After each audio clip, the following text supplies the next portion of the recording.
Oke, sekarang kita akan mengerjakan story quest Clorinde. Malam yang sunyi. Terima quest.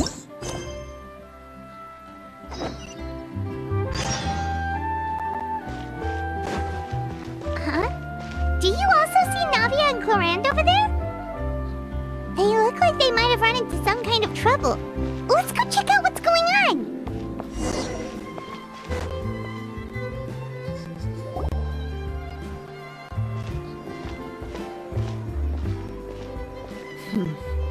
Still no dice? Not at all. And I've asked pretty much everyone in the court of Fontaine already. Lynette's ears drooped as soon as she heard that we'd have to be out and about for days on end.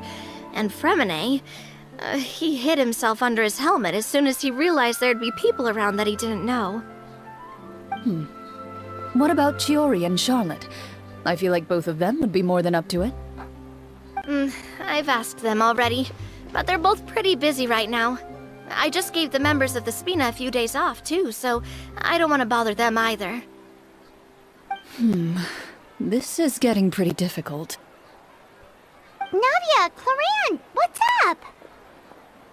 Oh my. Well, if it isn't my dear partners. How are you all doing? Huh. Navia? Huh? Oh, you mean... Yep, this is our chance. Apaan sih? Ini mau ngapain? Kami ini cuma kebetulan lewat loh. Do you need our help with something? Oh, precisely. My dear partners, we've got a huge problem right now that only you can solve. Whoa, for real? Absolutely.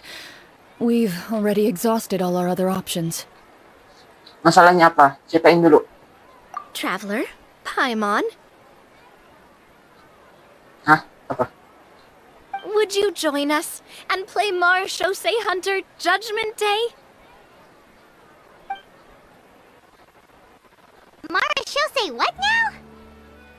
It's a new game script by the Tabletop Troupe, a local roleplay adventure club. Ever heard of the Tabletop Troupe? They put out games that allow you to participate in a story and roleplay characters with your friends. Oh, I've loved their stuff ever since I was a kid. That sounds super interesting! Clorinde and I are both veteran members of the club. Recently, someone came up with a new script and was looking for people to help playtest it for them. And when they asked, of course I couldn't refuse. I mean, come on! A brand new script? Nobody has ever played it before. Generally speaking, scripts at that level of development have a lot of issues, but I think this one is pretty solid. The author obviously put a lot of work into the story, and the world building is also quite credible. Whoa, whoa, whoa! I know I was the one that handed you the script, but some of us haven't read it yet. No spoilers, please. Anyway, the script calls for a team of 4. Ah, yes. We're missing one final player right now. Benar juga, masalah besar ini. So, you're saying you'll help us out? I knew I could count on you, partner. Paimon and the Traveler are kind of a package deal. Is that okay? That's not a problem. I'll adjust the pace based on the actual number of players, and ensure that everyone has a good time. Well, Traveler, what do you think? Wanna play? Paimon will follow your lead. Ada teman lagi susah masa nggak dibantu. Kalau skripnya bagus, oke, gas. Well, that solves our problem. You have our thanks. Woohoo! I'll go grab the script manager from the club right away. The script manager? Didn't you just say that you gave Clorinde the script? The club introduced a completely new kind of gameplay for the script. In this iteration, the Game Master's version of the script is incomplete.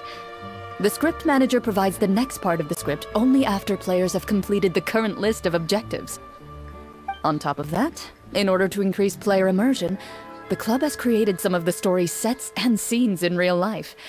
We'll only know where we should go once the script manager reveals the starting location. Wow, you're right. Whoever wrote this script really did put in a lot of work. And it's got a real healthy amount of suspense, right?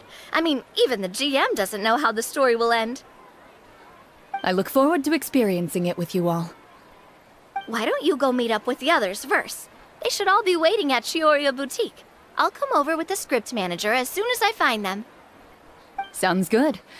Remember to always watch where you're going, and don't rush.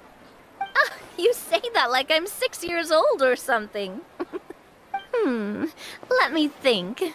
What kind of character should I play this time? I just hope you'll pick up some useful skills this time. Oh, and stop trying to persuade every animal you come across. Would you pay one? Malam yang Sunyi dimulai.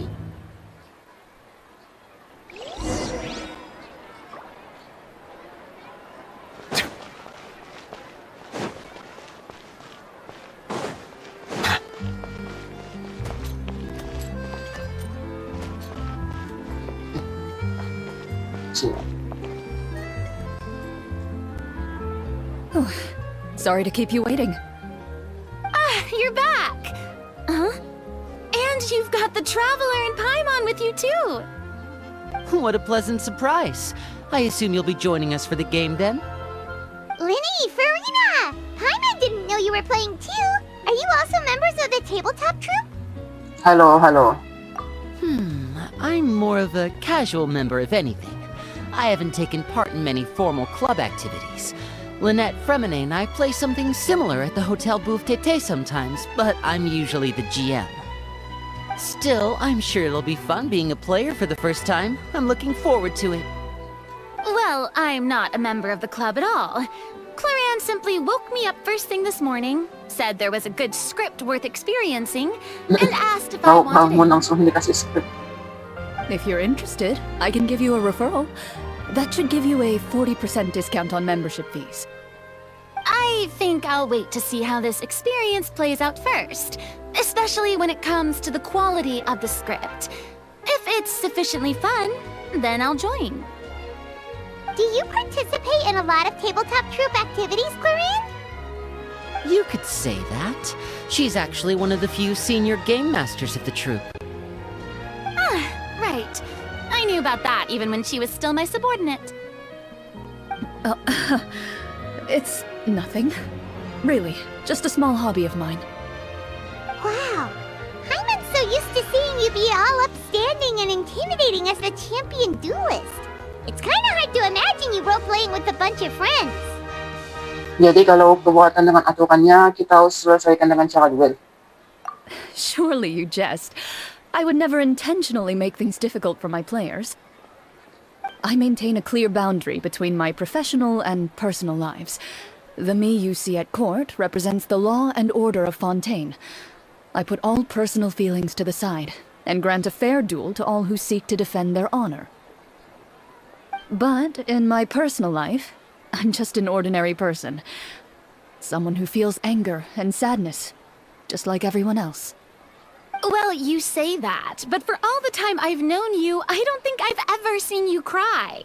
I've seen you get angry, sure, but now I'm wondering whether you were actually mad or if it just looked that way from the outside.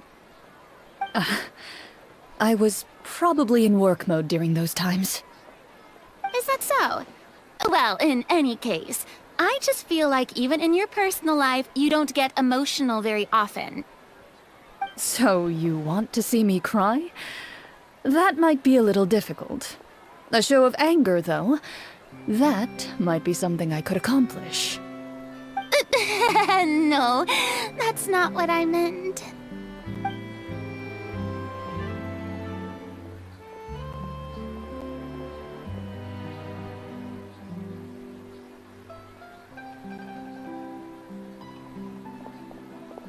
I'm back!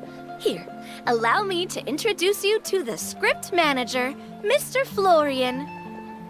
Pleasure to meet you all. Hello. Wait, are you a champion duelist too, Mr. Florian? Oh, no.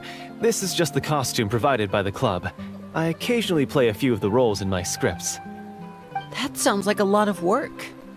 It's nothing. It's the least we can do to give the players a more immersive experience. Anyway, allow me to give you a brief introduction of the script. This script was adapted from the real history of the Marashose hunters. You all will play the role of hunters from a bygone era and resolve a series of events unfolding in the capital. Paimon's not super familiar with the history of the Marashose hunters. Is that a problem? Oh, no problem at all. I can give you a brief rundown. So, basically, Marashose hunters were people who dedicated themselves to hunting monsters and protecting the city by using a special swordsmanship technique passed down over generations. Their story can be traced back to the ancient Remurian dynasty, as well as the first hunter, Cassiodor. But I'll leave the finer details for you to seek out and discover later.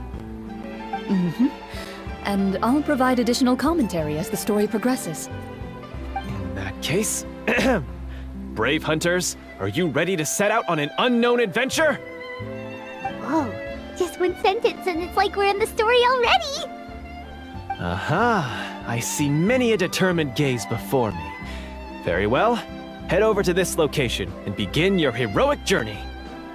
So, as we follow the story, it leads us to specific scenes? Ooh, sounds pretty innovative. What does the message in the envelope say? It's the exact location of the scene, as well as the formal permission to use the venue. Huh, seems like they have everything prepared. Please check all your belongings, everyone, and make sure you haven't forgotten anything. Once you're ready, please follow me to the designated location. Sounds good. Hunter Squad, move out!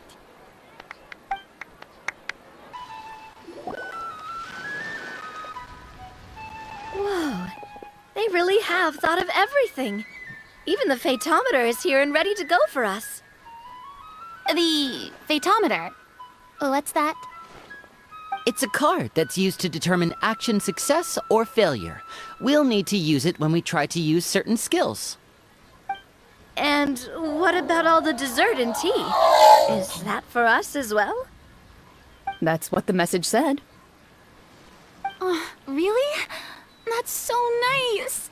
It feels just like a tea party with friends. Those snacks have Paimon's name written all over them! I think you might be more of a snack hunter than a Marashose hunter, Paimon. Snack Hunter Paimon reported for duty! If there are delicious snacks to be found, Paimon will track down every last one! The desserts are great. But I'm still looking forward to the story more than anything. Very fair. Then, let us begin. First, please pick up the blank character cards in front of you, and write down your name and profession. You can find an abbreviated version of the rules printed on the back of your character card. If you have any questions, feel free to ask me. In this story, everyone is a Marashose hunter. To reflect this, the club has prepared a small badge for everyone. Ooh, nice! As hunters, you have proficiency in swordsmanship and fighting by default, so there's no need to allocate any additional skill points to those areas. Swordsmanship? So there's a fighting part to all of this? Paimon's not sure she can do all that on her own. Maybe Paimon can just stick with you? Why don't you share a character card then? The Traveler will be the Marashose hunter, and you can be his little floating assistant. Kinda like in real life. So, for the name, do I fill it out with the name of my character? Yep, it can be any name you like. You can use your real name too if you want. I do that whenever I get too lazy to think of a new name. Oh, so it would be like experiencing a different life, but still as yourself. That's not a bad idea. In that case, I think I'll continue to use the name Linny then. Next up is the skill sheet. You have a limited amount of skill points that you can use to learn a number of skills. The more points you invest in a particular skill, the easier it will be to pass associated checks. I'll take persuasion and investigation. Those are must-haves when it comes to missions like these. Oh, those skills sound like they'd be useful for gathering intelligence! Good Navia! Just as expected of a veteran player. So, should we also take those skills then? Not necessarily. Since we're working together as a team, we could leave the negotiations to Navia and use our skill points to pick up other useful skills. For example, I think I'll take stealth and sleight of hand. That will give us more options if we run into any situations we can't negotiate our way out of. Oh, interesting! I wasn't thinking about it like that. I suppose it's not so different from an acting troupe. Everyone has... Let me see. I'll take arts and performance. I'm not quite sure what use they'll be, but I'm not as knowledgeable about the other skills, and I'm not too confident I'd be able to roleplay them well. Well, that leaves us. What do you want to learn, Traveler? Belajar masak, belajar pengobatan, belajar persepsi. Belajar masak. Haha! Gotta say, this suits you really well. Nothing boosts morale like good food. Belajar pengobatan. Ooh, so you want to help people when they're injured. That's nice of you. So what do you think? Are you sure you want to learn these two skills? Yep, yakin. Let's see. Oh, looks like you each have enough points to choose one final skill.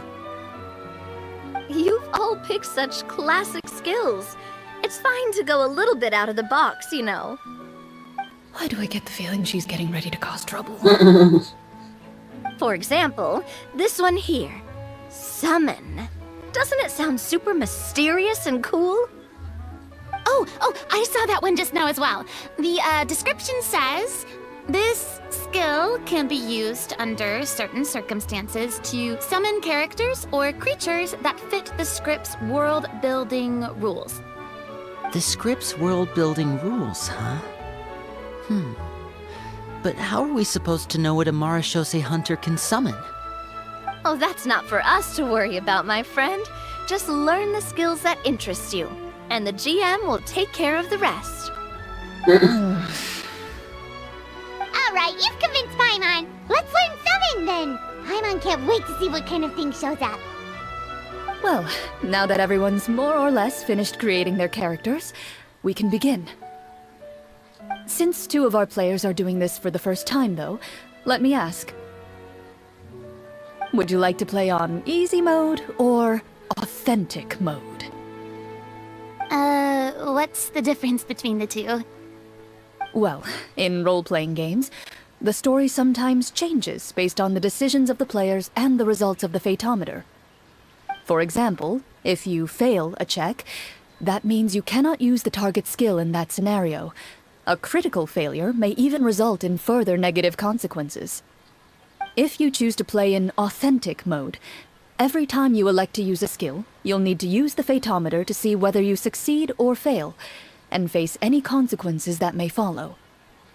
If you choose easy mode instead, every check will be successful by default, and you won't have to worry about luck playing a factor.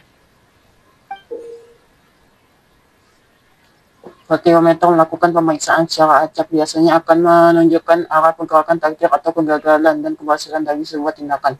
Tekan untuk mengambil waktu.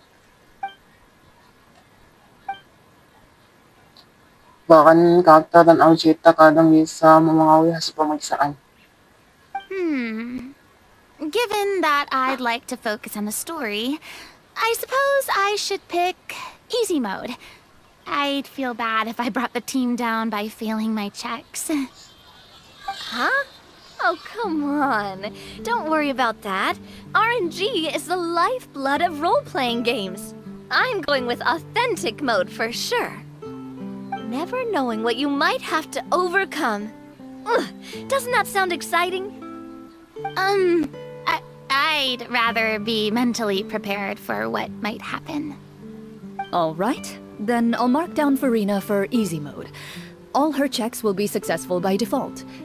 As usual, Navia and Linny will play on authentic mode. What about you, dear partner? How would you like to play? Mode mudah saja deh. Ah, mode asli. Are you sure? Yap, yakin. Trust me, you'll see the beauty of RNG. Honestly, I don't think Clorinde would make things too difficult for us no matter what the Fatometer says. Isn't that right, Clorinde? No promises. That wasn't super reassuring. Well, anyway, enough talk. Let's get started. I want to experience at least a good chunk of the story today. Speaking of the story, why is the beginning scene on a beach? Well, that's because a long time ago, back when human civilization was Tiba-tiba ada still ini. in its infancy, powerful demons and evil sorcerers ruled over the land. They created a host of monsters and sent them to slaughter all humans in existence. Soon, a group of human rebels banded together. With their swords raised, they swore to brave the darkness, and in doing so, subdue each and every monster that sought their destruction. They became known as the Marashosei Hunters.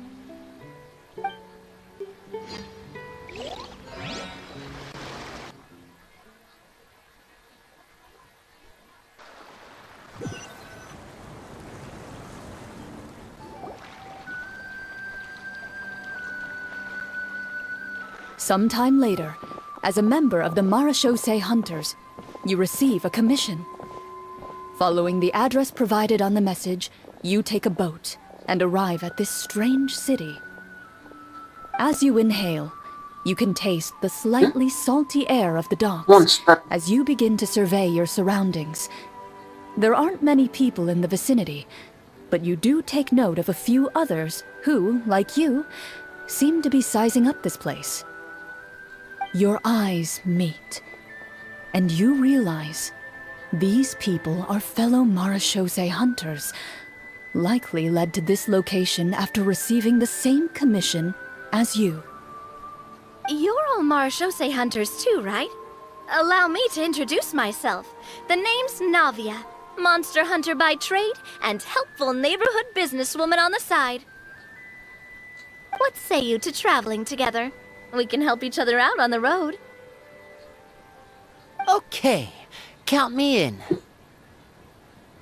My name is Linny. I've been wandering since I was little and picked up a few less than legal tricks along the way.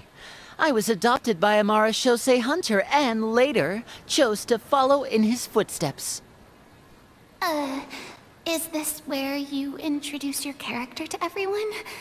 It sounds like they've done this dozens of times. My name is Farina, and, I grew up in a noble family. I always had a strong interest in performance and the arts. Even though I'm a Marashosei hunter, what I really want is to be a performing artiste. Hey, that's really cool. You can do it, Farina. That's exactly how it's done.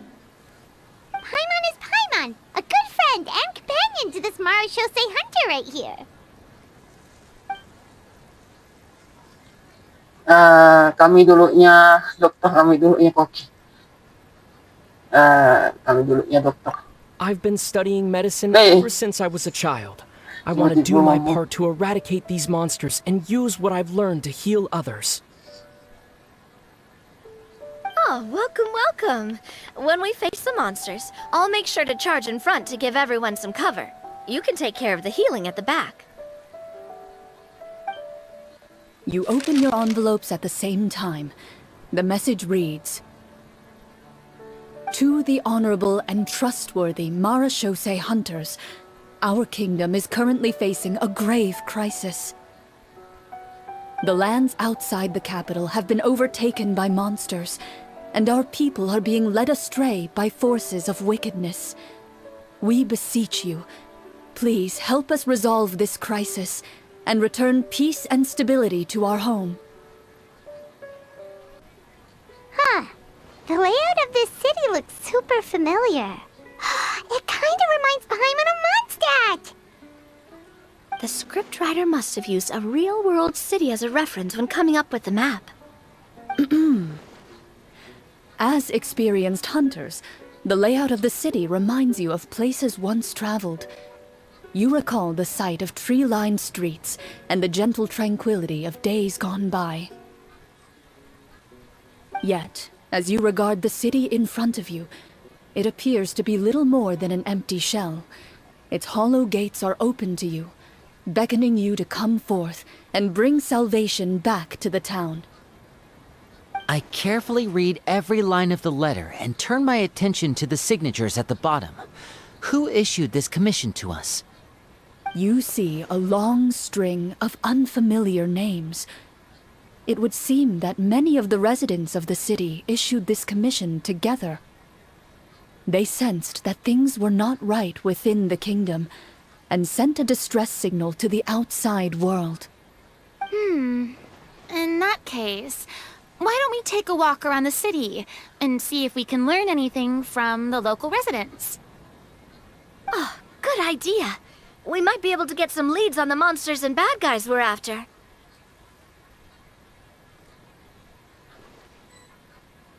You look up and see a tavern nearby. It appears to be open for the day. Why don't we go check out that tavern? If the novels I've read are anything to go by, taverns are usually full of information.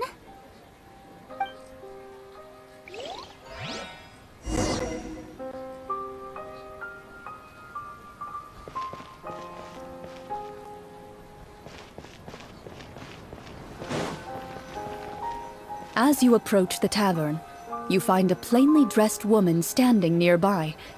She appears to be rather troubled about something.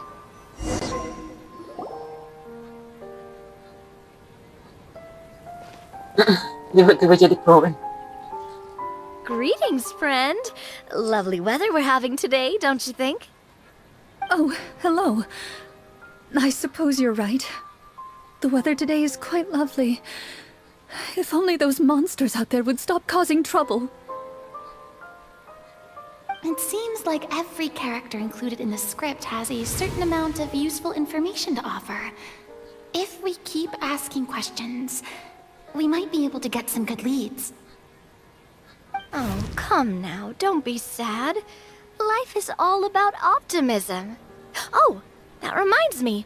What did you have for breakfast this morning? I don't think that's the kind of question we're supposed to ask. Nothing turns a frown upside down like good food. How about some macarons? I could make you some. You didn't even take cooking as one of your skill proficiencies. That's not necessary, miss. Excuse me for saying this, but you don't really look like a chef. Besides, I'm not really a fan of sweets. So you're someone who barely smiles and doesn't like sweets. You're really starting to remind me of this one friend of mine. Hey! Did she just... me? Must have broke character for a second. This isn't getting us anywhere. Traveler, maybe you can think of something.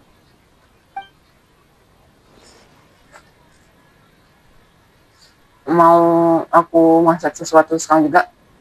Ini bantu.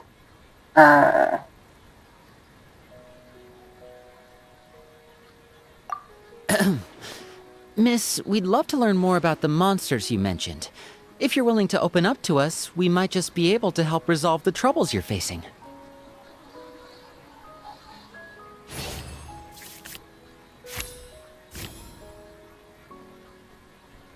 You weren't even the one that learned persuasion. My troubles, you say? I'm not sure they're so easily resolved, but I suppose it wouldn't hurt to share them with you. A horde of monsters suddenly appeared near the capital recently, so all the guards were dispatched to fight them.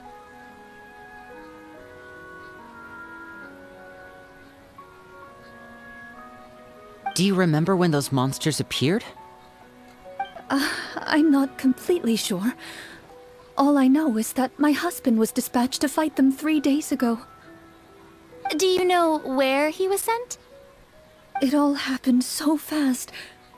When we said our goodbyes, he couldn't even tell me where they were sending him.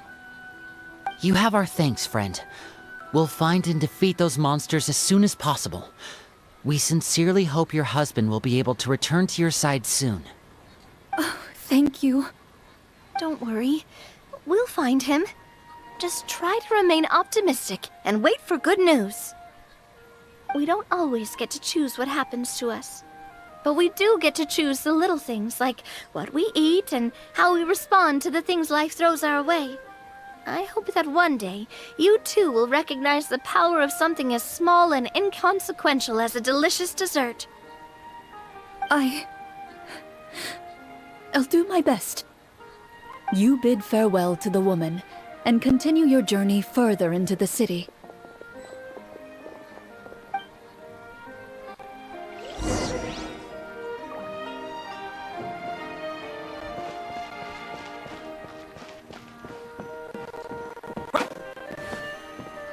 As you venture further into the city, the streets appear largely empty. An elderly woman walks past. You see her shake her head as she puts away her wrinkled wallet. A nearby merchant folds his arms and gives you a disdainful look. You get the impression that he's someone who has long gotten used to the sight before him.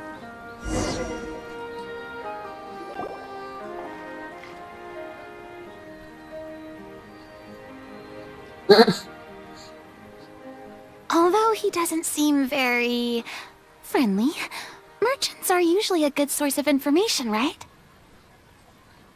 Pardon me, sir. I'd like to ask a question if I may. That depends. How much are you willing to pay? So, Lord. How about this much?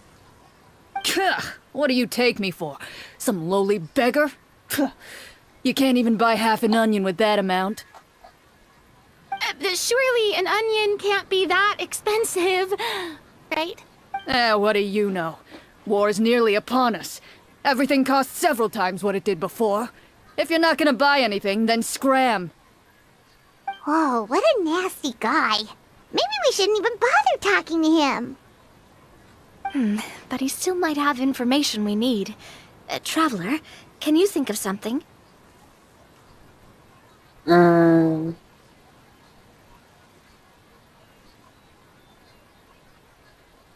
Wujud dia dong, Mafia. Sir, we came to the city to solve the very problem you seem to be referring to. The war you mentioned, would it happen to be against the monsters outside the city? If you happen to be well informed and know a thing or two about what's going on, we'd appreciate it if you could share that information with us. After all, the sooner this problem gets resolved, the easier it will be for you to do your business.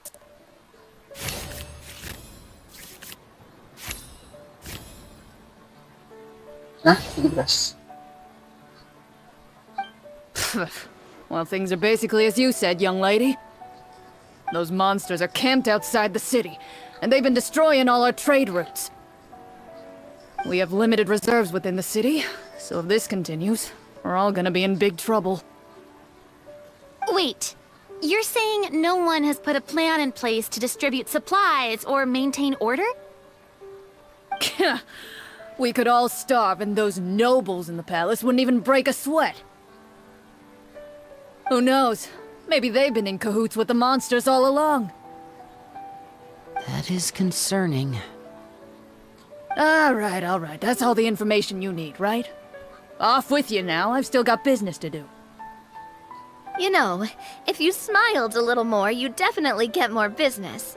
And I bet that would make your life just a little bit sweeter. I'm not saying it's guaranteed to work. It's just a tip.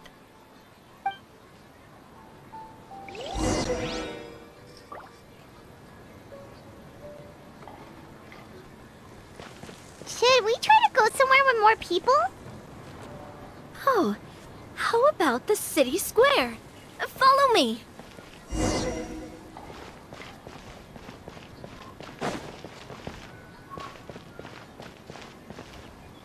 Katrin na dah. Yang jual bunga juga ganti.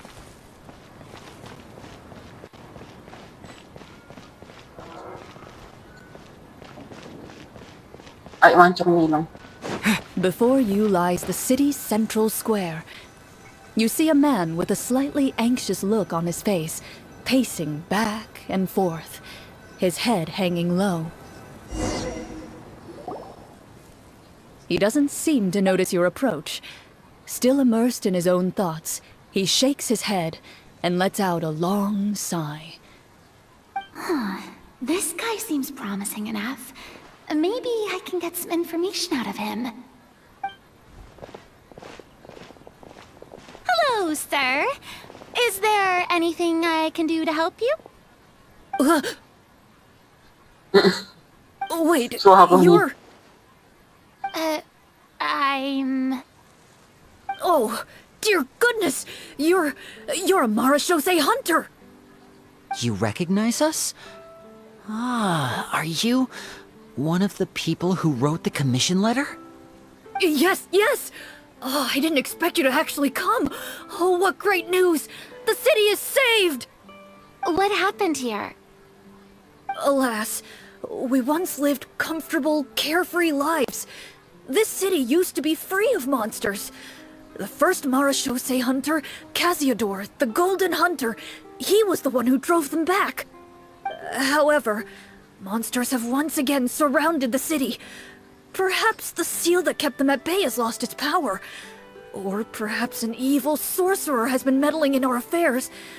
All I know for sure is that their return has stripped the city of any chance at peace. Are there not enough soldiers to drive them out? It's not a question of numbers. The guards simply have no idea how to deal with them. Most people my age have never even seen one of the monsters, much less been trained to fight against them. What's worse, many of us don't even know the history of the Marashose hunters anymore. When I was a child, though, my grandfather would tell me stories about how the Marashose hunters drove back the monsters. So, on the off chance that something might come of it, I decided to reach out to you. To be perfectly honest, I was starting to think all those stories were just tall tales. But now that I've seen you in person, I finally know that it was true! Well, you can rest easy, friend.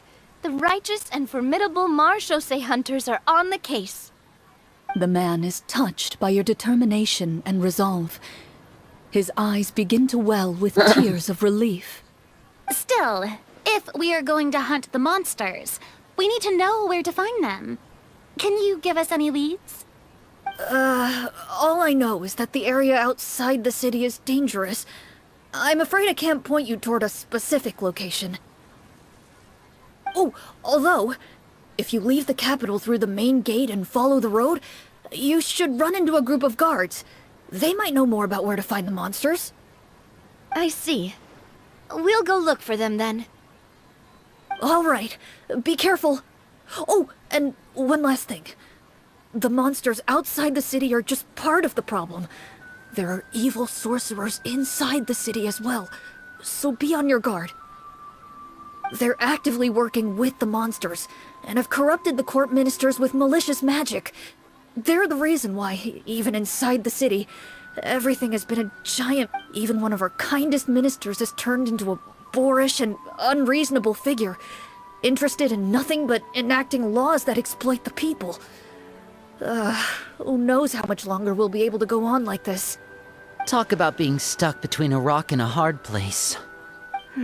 I feel bad for him. Maybe we should try to cheer him up?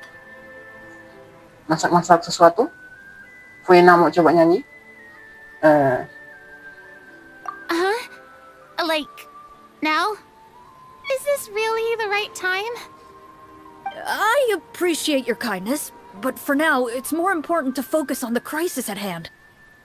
Brave hunters, I leave the future of this kingdom to you.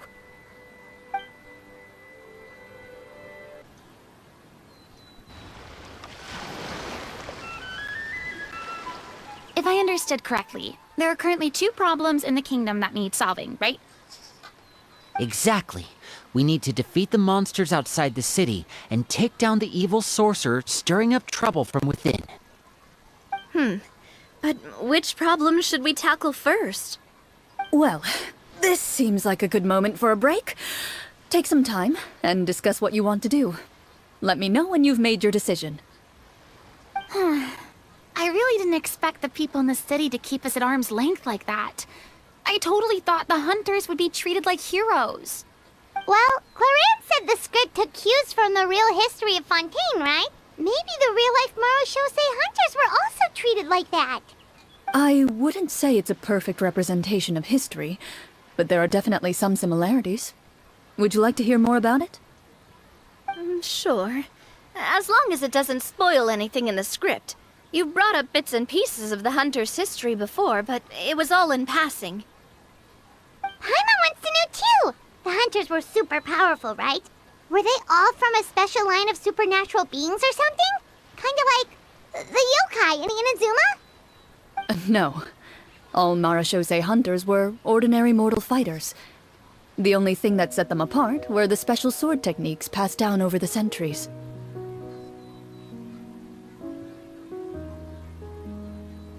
Oh, so ang musik niya daw ay Dio. Akira Daimani.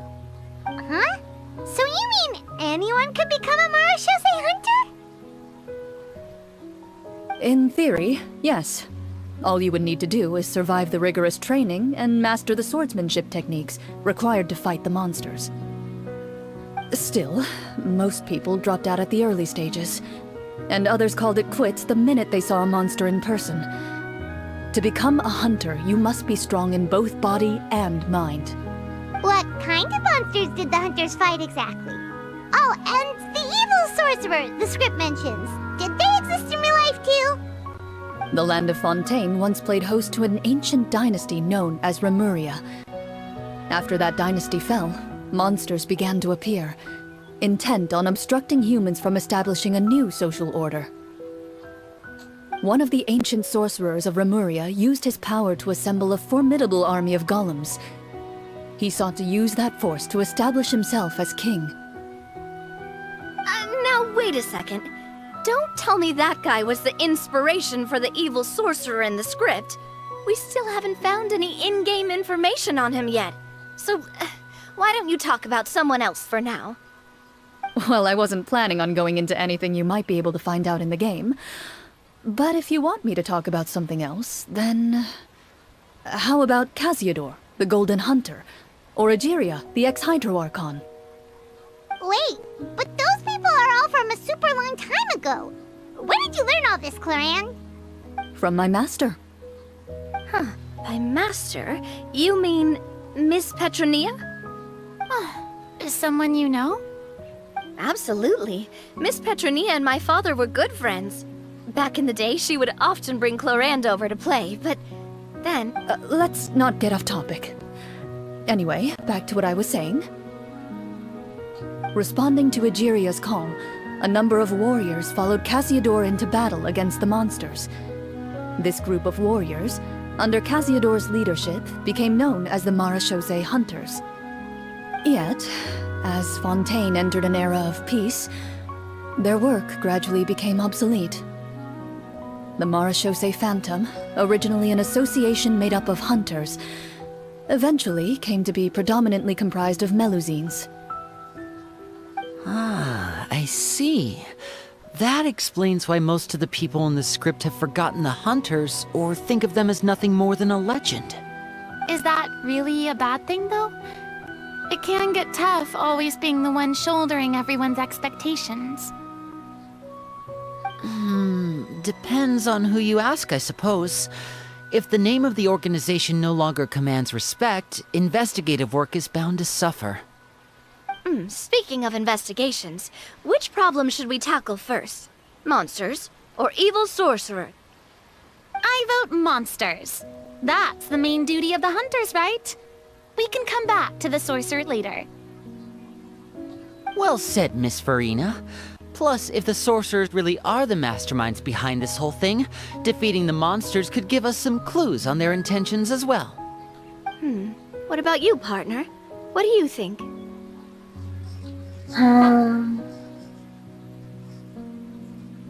Apa dulu ya?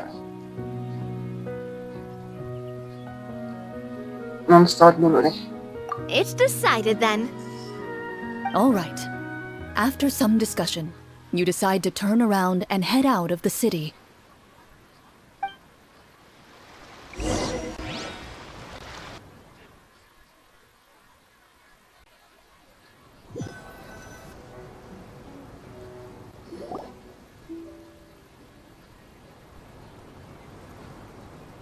Let's take a look around, like that guy said. You there! Outsiders, halt! Who's there? An armored man approaches you. He has a tall, muscular build and a determined expression in his eyes. Just one look, and you can tell he's fought in his fair share of battles. Although he's trying his best to conceal his current state, his uneven gait and the sweat dripping down his forehead make it obvious that he's been wounded and is in serious pain. I'm the captain of the guard. I saw you sneaking around the city earlier, so I'll only ask this once. State your purpose, or it's off to the dungeons for the lot of you. Wow, it's been a while since someone's been this suspicious of us. I said talk, not whisper between yourselves. Have you ever heard of the Marchese Hunters? Marachose hunters? Ha! That fairy tale, you mean? What, you expect me to believe you're one of them? Aku akan pakai pengobatan dan coba sembuhkan dia.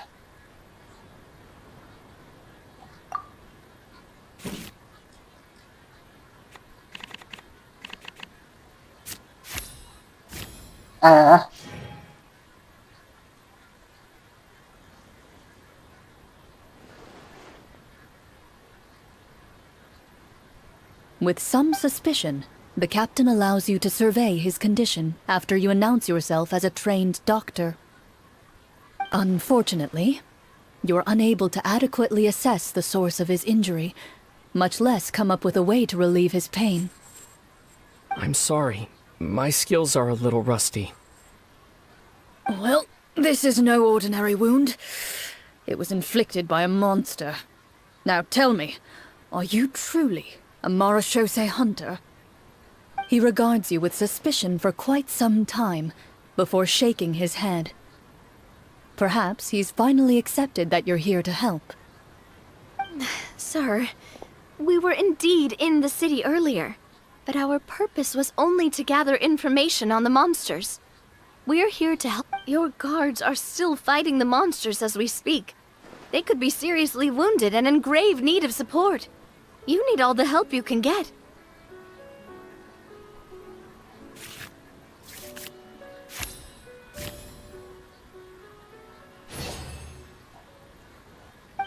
The man regards you with doubt and concern. After a period of inner struggle, he lets out a long sigh and informs you of the locations where the monsters have appeared. Some of our new recruits have never even dealt with a petty thief, and now they're out there fighting monsters. If it weren't for this cursed leg. Oh, please, sir. Don't get too worked up. You need to focus on your recovery. Just leave the monsters to us. We're Marachose hunters after all. Hearing you say that, a glimmer of hope flashes in his eyes. But it disappears almost as quickly as it came. Those monsters aren't easy to deal with. But if you insist on going, I won't stop you either. I just hope all the guards will be able to come back to their families alive. I wish you the best of luck.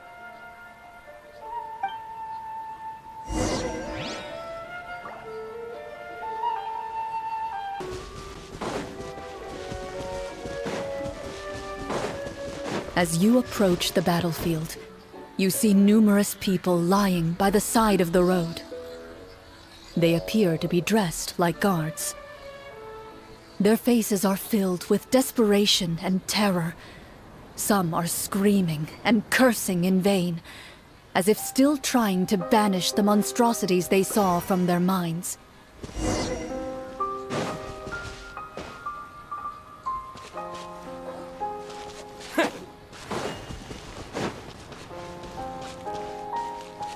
A few of the wounded look up at you in shock and disbelief.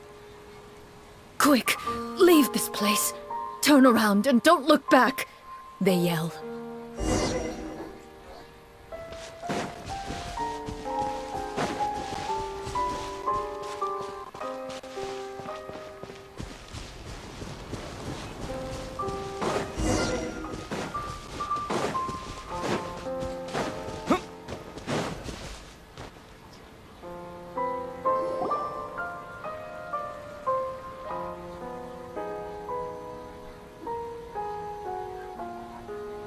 This is the place he mentioned, right? You see broken iron swords scattered all around you, and downed trees riddled with terrifying claw marks. All the signs point to one thing. A truly devastating battle just took place here. Be on your guard, everyone. The monsters might still be around. Before you can finish your sentence, you hear rustling sounds from the surrounding bushes. The monsters have emerged. They close in on you without fear. You get the impression that, in their bloodthirsty eyes, you're just another meal for them to devour. A little help here! This thing wants to eat Paimon! Your battle round begins now.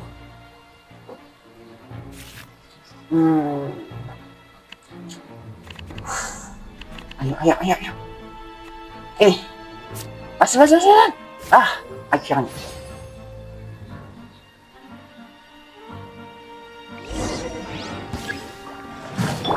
Strike a pose! Let my name echo in song! A proper stop from the Spina with Watch out!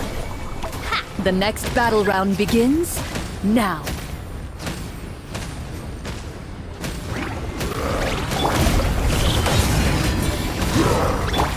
Coming at ya!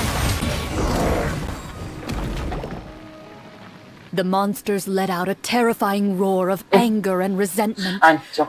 before dissipating into thin air. Oh, thank goodness it's over. We're lucky the Marashose Hunter class came with all those preset skill points. Otherwise, we would have been in some real trouble. I never knew the Fatometer even determines the amount of damage you inflict. If you get unlucky, isn't it just game over right then and there? That's part of the fun. The uncertainty of fate is what gives these games their appeal. Just as you begin to celebrate your victory, a suspicious lump on the ground catches your attention. A suspicious lump. Wait, could it be the thing that appears after every battle? I walk up to it, crouch down, and begin to carefully examine it. I've still got my right glove on, so it should be fine for me to touch it, right?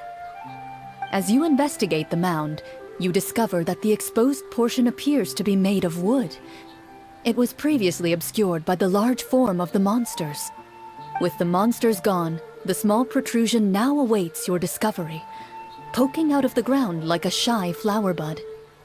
Whoa, it's a treasure chest! Gali.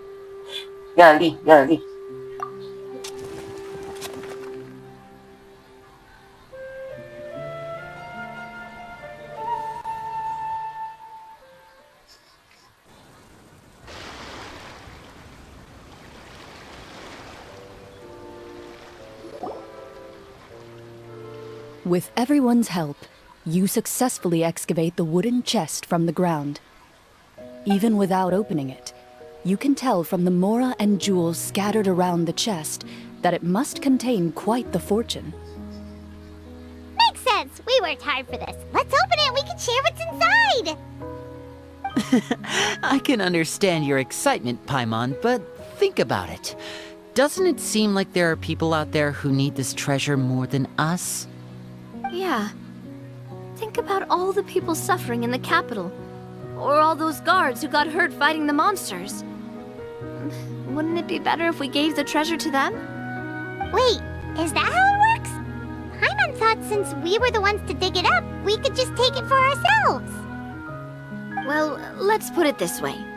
Any decision you make during a role-playing game can impact the future course of the story. But would the people really believe us? It's hard enough for us to prove we're Marchese hunters. What if they think we procured the treasure illegally? They might get even more suspicious of us. That's definitely something we should consider. Maybe we can come up with an explanation in advance. Well, if donating it could cause that much trouble, why don't we use it to buy some gear and fill up on good food? Then we'll be ready to fight even more bad guys. Looks like you're facing a difficult choice once again. Well, it's getting late. Why don't we call it a day for now? Wow, where did the time go?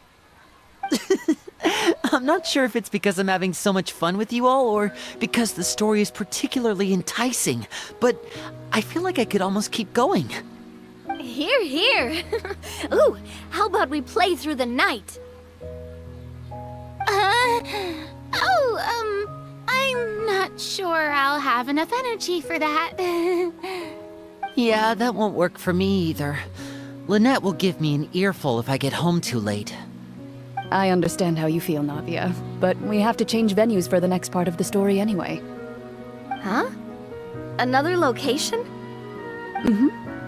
There's a special note for the GM at the end of this section that says to proceed to an indoor set for the next part of the script. Whoa, they really pulled out all the stops for this new script. Well, even if we end the game for the day, we can still stay a little longer and hear Clorinde finish her story, right? Paimon wants to hear more about the history of the hunters. Something tells me you just want to finish the free desserts before we break for the day. That's just a coincidence, okay? Besides, to Paimon, not finishing free food feels even worse than having to buy her own.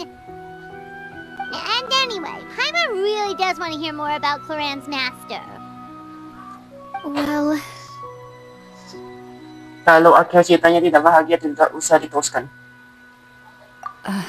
It's nothing. I appreciate the concern, but it's all in the past. It won't do any harm to share these things now.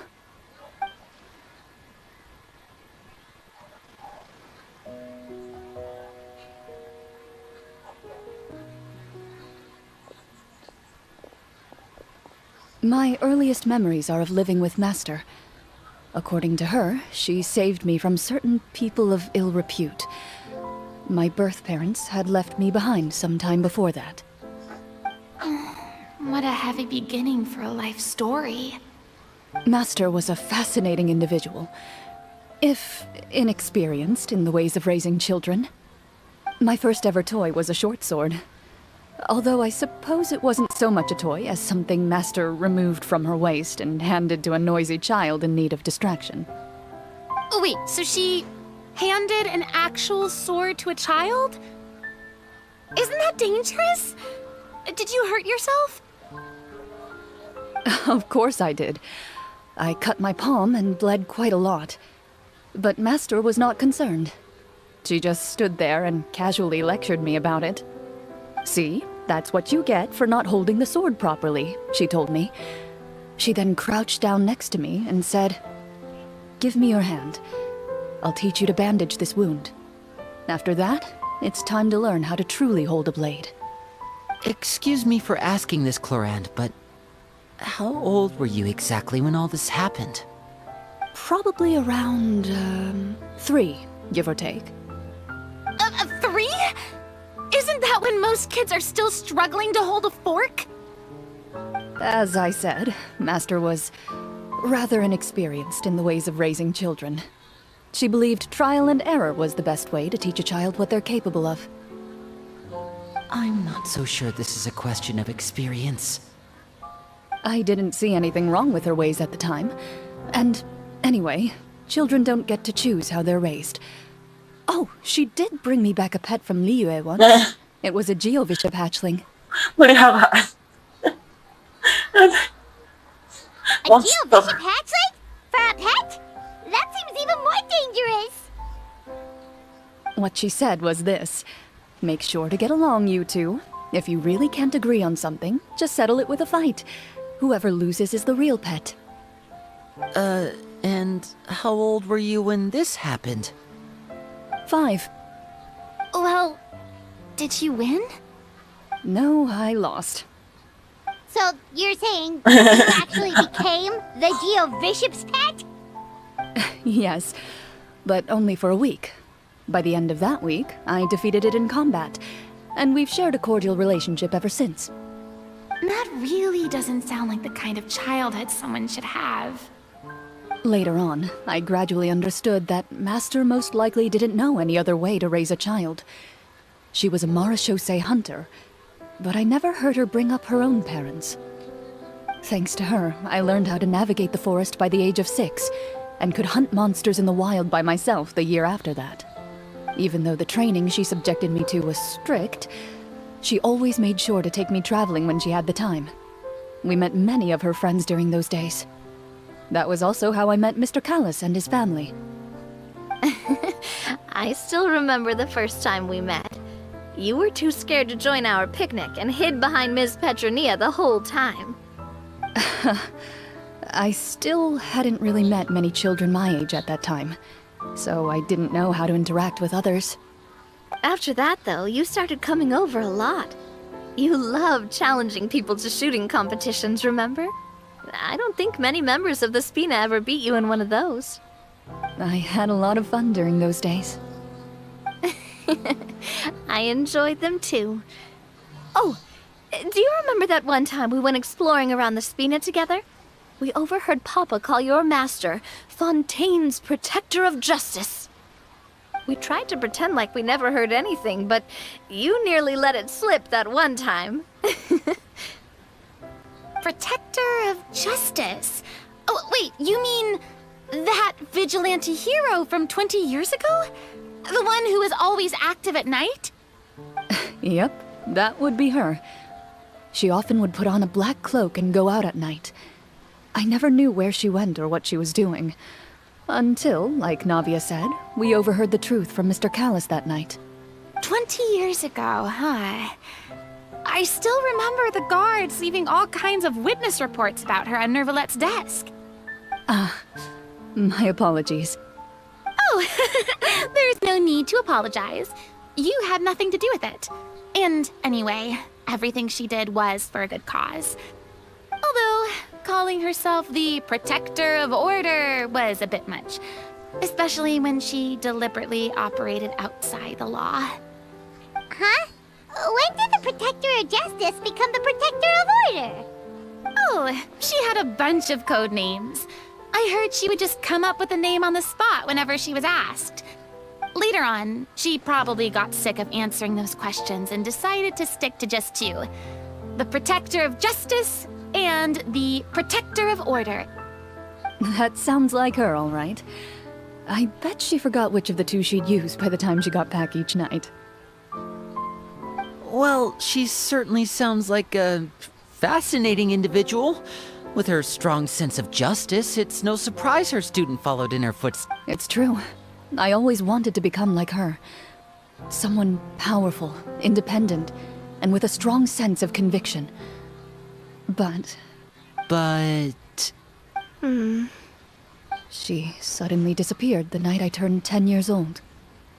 Disappeared? What happened? I have no idea. She didn't even leave a note. I was never able to find out where she went. That night, I was celebrating my birthday at Navia's house, but Master never came to pick me up.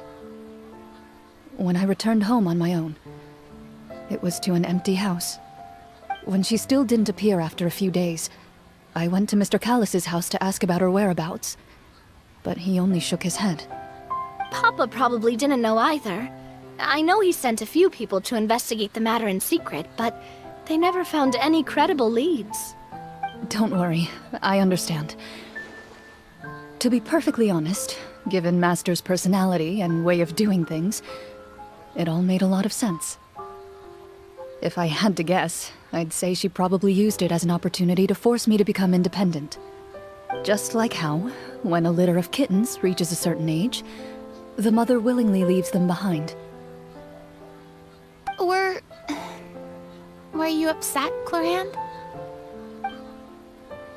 I was at first, but not anymore. I don't believe Master would suddenly disappear for no reason. There must have been something she just had to do. Well, despite everything, you still managed to follow in her footsteps and become the greatest champion duelist in all of Fontaine. You're practically a living symbol of law and justice. I suspect my position would be far too by the books for her. Master always did whatever she pleased. But you're right. I suppose I do take after her in some ways. Who knew Clorinde had such an interesting past? I never had the chance to ask her about it before. I wonder if Clorinde's master were the champion duelist back then. Would that duel against Mr. Callus have gone differently? Oh no. Judging by the atmosphere, Clorinde and Navi are probably thinking something similar. The mood just got super awkward all of a sudden. Well, anyway. Would you look at the time? It's getting dark, so we should probably call it a day for real this time. If we keep talking like this, we really will be here all night. I had a great time today, Miss Clorinde. Thank you for being our GM. Anytime.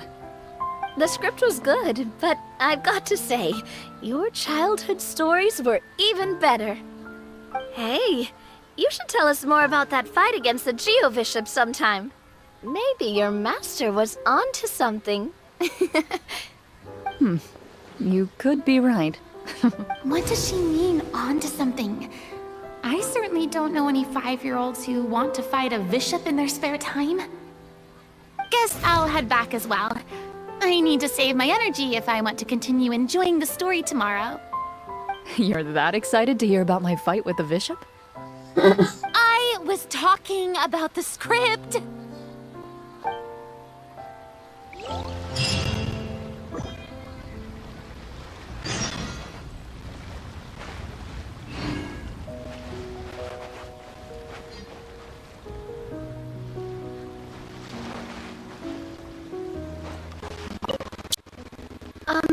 Just between the two of us, could you tell me what it was like to be the Geo-Bishop's pet?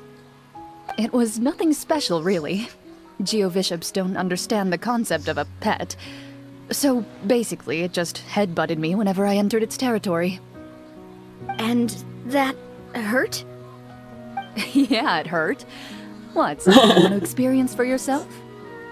Oh, I'm good. Thanks.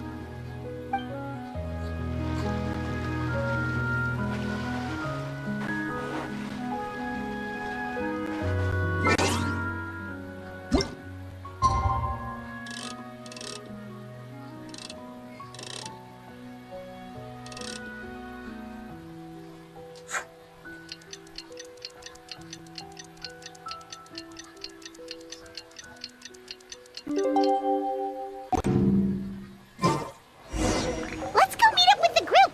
Paimon's really looking forward to today's story.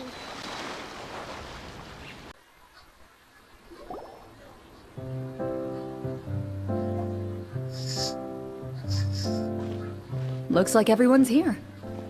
Now, before we begin, why don't we finish where we left off yesterday? There was an important decision to be made, yes?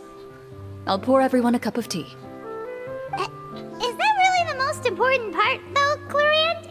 Paimon's more concerned about our current surroundings. Heavy walls, cold railings, dim lights. This is obviously supposed to be a prison. I admire the work put into the set. Still, it's obvious the scriptwriter has never paid a visit to the fortress of Meripede. So this set is going to be a part of the script? Unfortunately, that is something I can neither confirm nor deny. Anyone think Clorinde's smile is starting to look kinda scary? Well, whatever happens, we'll just have to push on. But first, we should really figure out what to do with this treasure. If we're worried about arousing suspicion because of our identity, why don't we give ourselves a different name, just like Clorinde's master did. Yeah, it might be better to keep a low profile. As long as we're helping people, it doesn't matter who we are or what we're called. Staring at me won't get you anywhere. Or did you want some more tea? Oh, Paimon's good. Thanks. Why aren't you saying anything, Navia? Wait, what's that next to you? Oh, this is the short sword Clorinde mentioned last night. I found it. Huh. I'm surprised you managed to track it down after all this time. Well, I made sure to take good care of it, considering the circumstances in which you gave it to me. Of course I had to keep it safe. Anyway, where were we? Oh, right. I was just thinking about all the potential ways for us to break out of prison. We could dig a tunnel, or try to bribe the guards. Yung po penjaga. Wait, we haven't been thrown into prison yet, have we? Well, it's only a matter of time. It pays to be prepared. Just like how you should always have an umbrella on hand, even when it's... Alright, Paimon's made up her mind. Let's just give the treasure away. Paimon may have wanted to keep it, but if it's going to land us in prison somehow, Paimon will be too upset to enjoy her snacks. Ternyata Paimon lebih peduli sama cemilan daripada harta karun. Kata Paimon semakin berkembang. So, you reached an agreement? All right then, we can continue with the story. Oh, and we'll collect all the scattered pieces of treasure on the ground as well. All right. You collect the treasure and make your way back to the capital with your bag of loot in hand.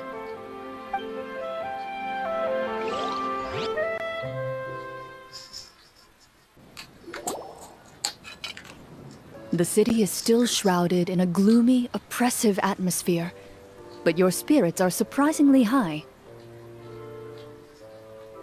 In places where sunlight struggles to reach, you generously share your wealth with the children, the elderly, and the poor in urgent need of help. Thank you, kind soul. The elderly woman's look of gratitude follows you as you walk away, her eyes never leaving your back until you move entirely out of sight. However, there's still quite a bit of Mora remaining. It appears you haven't made much progress. She's probably trying to tell us to speed this up. We need to hurry up so we can address the sorcerer problem. Should we go find that man again at the square? He seemed like a pretty responsible guy. I'm sure he knows the people here far better than us. Oh, good idea! Just as you start to make way to the square, intent on finding the man again, there's a voice.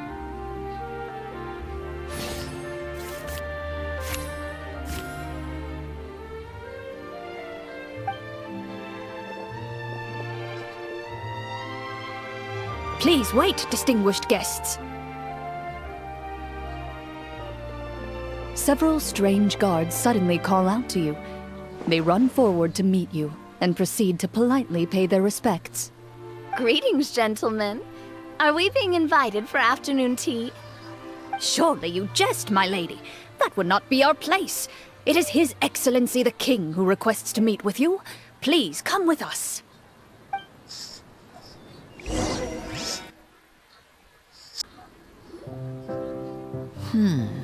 Do you think this could be a trap? Well, we have to investigate the court at some point, right?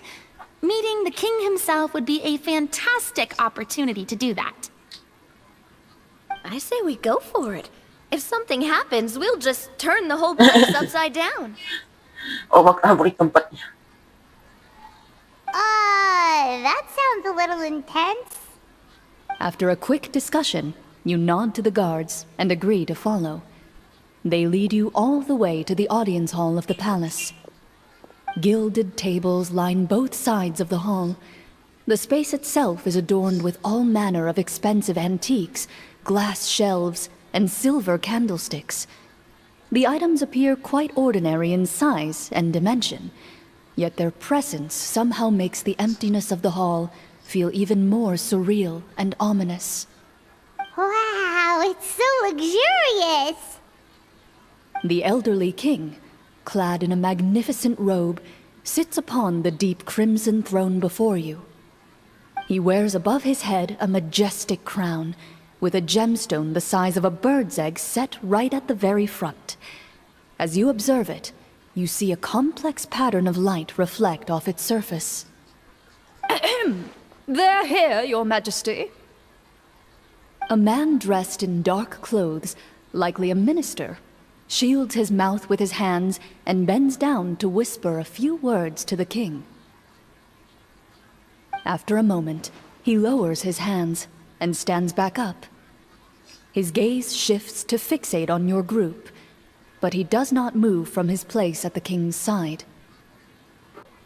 The king does not appear entirely aware of his surroundings. The man by his side, though. We should keep a close eye on him. The king remains still and says nothing. The minister is the one who speaks.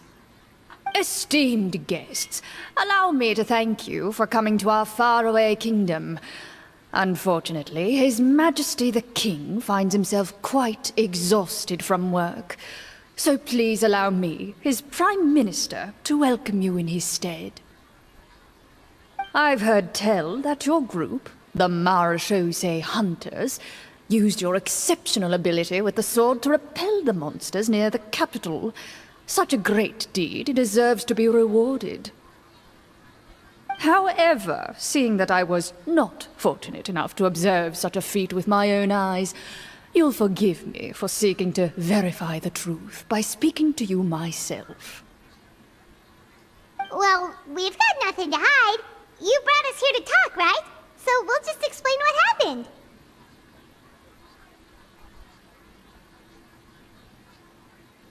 The golem's blades were so powerful, they could cut down trees in a single swipe.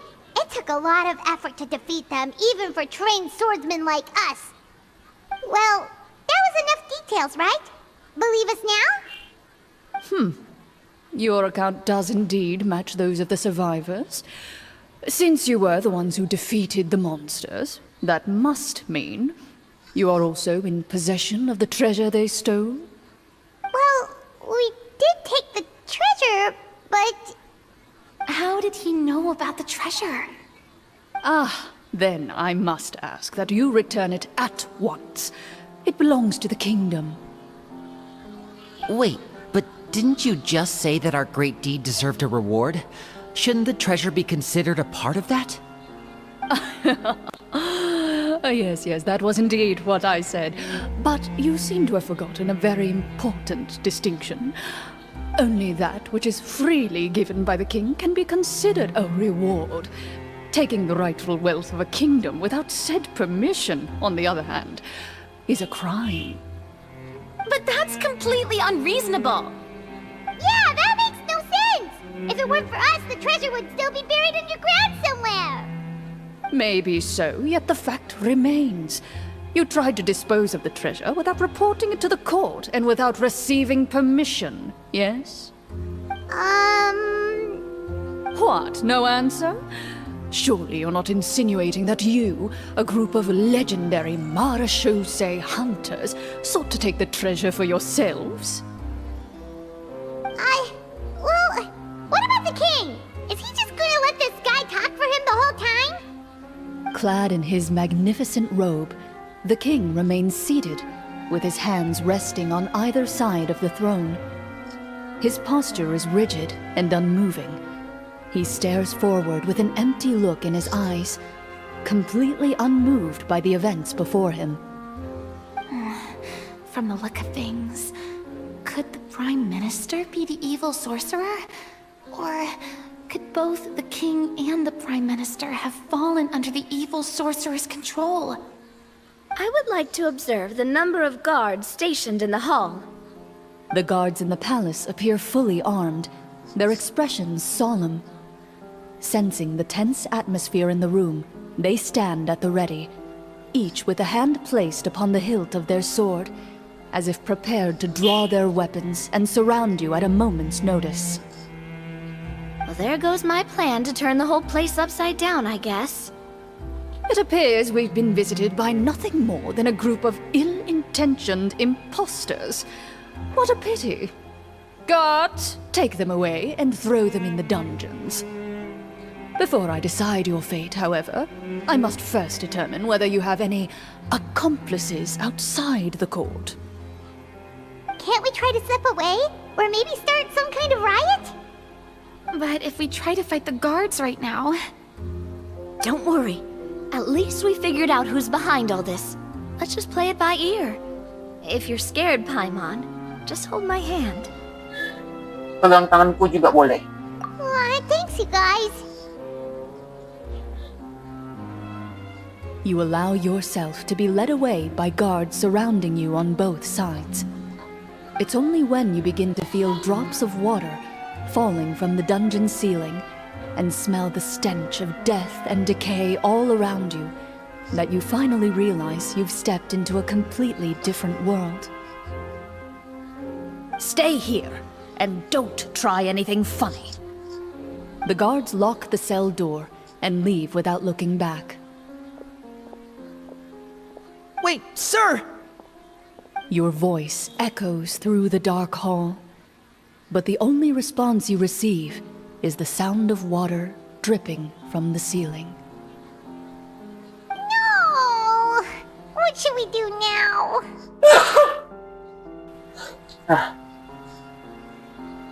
Carve out a new path of fate with our own two hands, of course. I draw my weapon. You reach toward your waist, but find nothing there. You now recall that your weapons were confiscated before the guards locked you in the cell. The bag of treasure along with them. What about that knife I hid in my boot? When did you hide it in there? That's a script. When I was thinking about digging a tunnel. Rejected. You failed to inform the GM of this course of action. Moreover, the guards would have conducted a thorough search before throwing you in prison. And the keys to the cell aren't anywhere to be seen? Correct. You don't even feel a lock hole on the cell door. Oh, well, there goes all our plans. Indeed. Huh? Why are you the one saying indeed? Because that statement holds true for me as well. This is where the script ends. What? But that's a terrible ending! Generally speaking, this should be the point where the scriptwriter gives the players some kind of hint, or gives the GM some kind of code for how to move forward. I mean, maybe they just really wanted us to be immersed in the feeling of being in prison? Like, they'll only show us the way out once we've grown truly and utterly desperate? That is a possibility. If only there were desserts and tea in real prison. Oh, wait, guess it's kind of how the Fortress of Mercy works if you're lucky. Oh, before I forget, Navia, the short sword you had with you earlier.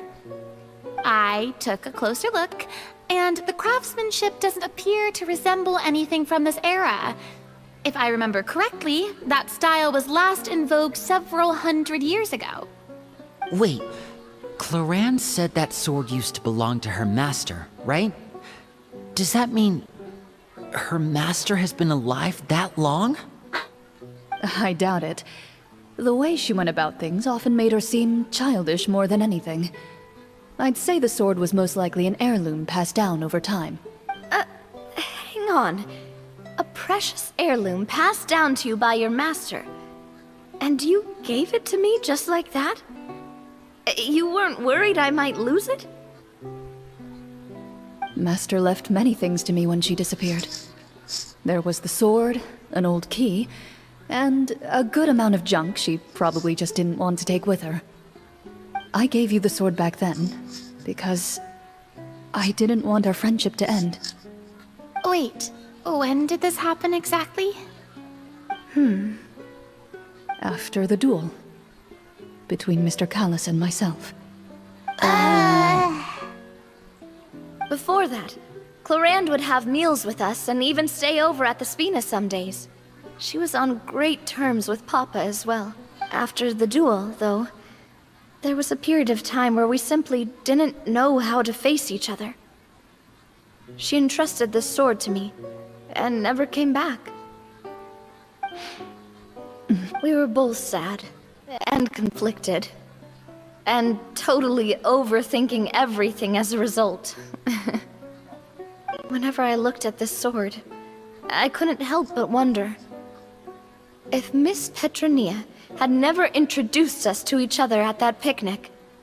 Maybe part of the sadness I was feeling could have been avoided. Back then, it felt like I hadn't just lost a father, but a close friend as well. No one can change the past. The most important thing is that you two found your way back to each other and can enjoy things like this together. Yep, you're right. I'm sorry, you two. I didn't mean to bring up any sad memories. Think nothing of it. No one here is at fault.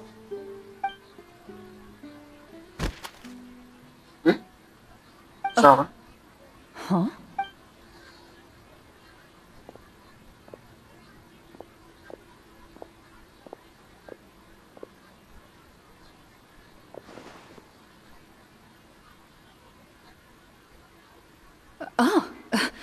Looks like the next part of our script is here.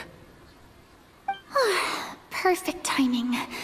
The situation was really starting to get desperate. And not just because of the prison thing. From Clorinde's face, Paimon really can't tell if it's good news or bad news. Yan, Master, sejati memang harusnya kayak gitu. Muka datang nggak ketebak perlu keahlian khusus tuh. Water continues to drip from the ceiling. In this lightless dungeon, you lack a reliable way to tell how much time has passed. Eventually, you get used to the unpleasant odor of straw, mold, and rust, and find yourselves alternating between fits of drowsiness and despair. Suddenly, you hear footsteps outside the door. Heads up, everyone. Someone's coming. Gather close, everyone, and keep your voice down.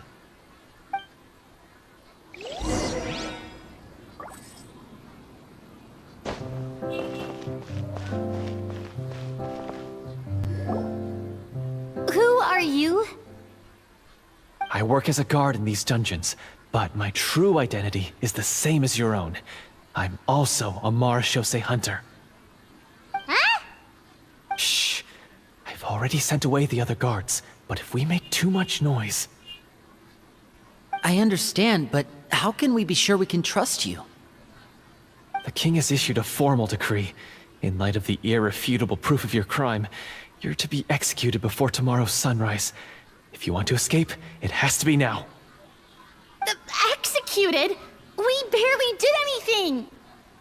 Monsters appearing at the same location as the treasure. Could this entire thing have been a trap? There will be time for speculation once we're out of here. As for my identity, I have no way to prove that to you just yet. Infiltrating the capital was difficult, and finding a chance to speak with you has taken a lot out of me. I could go on, but I think we can all agree that now is not the time for details. Ya, kita juga tidak punya pilihan lain. Have you seen our weapons anywhere, sir? Don't worry, I brought them with me. They're just behind the door. Still, these weapons alone won't be enough to defeat the true enemy behind the scenes. His faction is too powerful. The guards are all under his control, and he's even stationed a number of golems in various rooms throughout the palace. To defeat him, you must find a secret vault. It is said that within that vault, the Marashose hunters of the past left behind a treasure with the power to defeat the sorcerer. You're not coming with us? No, I'll remain in the dungeons to deal with the guards. I'll try my best to distract them so they don't go after you. As long as my identity is not revealed, I'll be able to aid you when the final battle comes. In that case, please stay safe. Thank you for your concern. I will do my utmost. As for the location of the vault, here, this map should lead you there.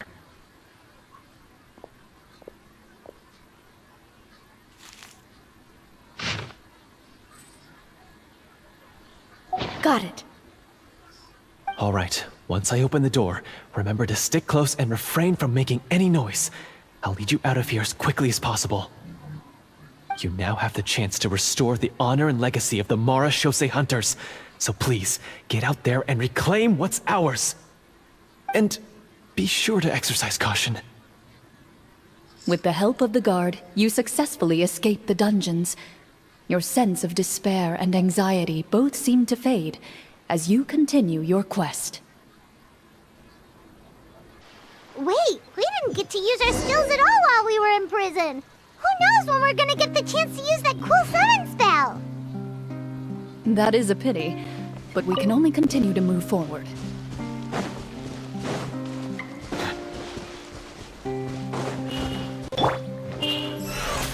May I present?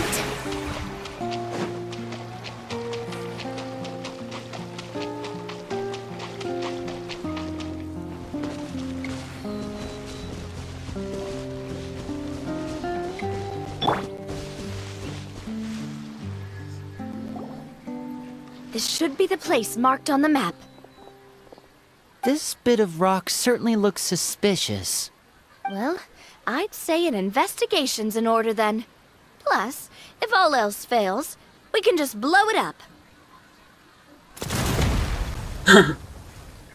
Boom. Wow, you really meant that. Before you lies a serene stretch of open water, its surface shimmering a brilliant shade of sapphire blue. Well, guess this means it's time for a swim.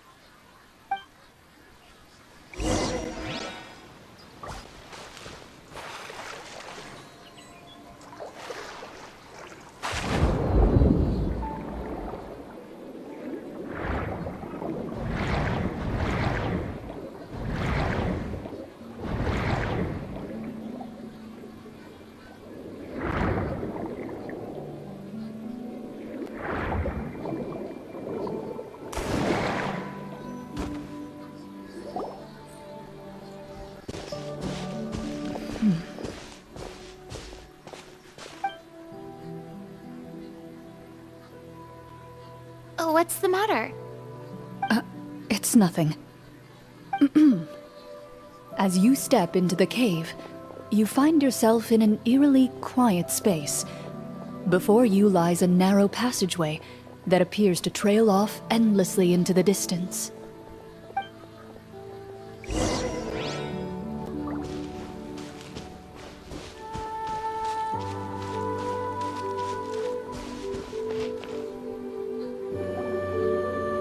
Wow, this must be where the treasure is hidden.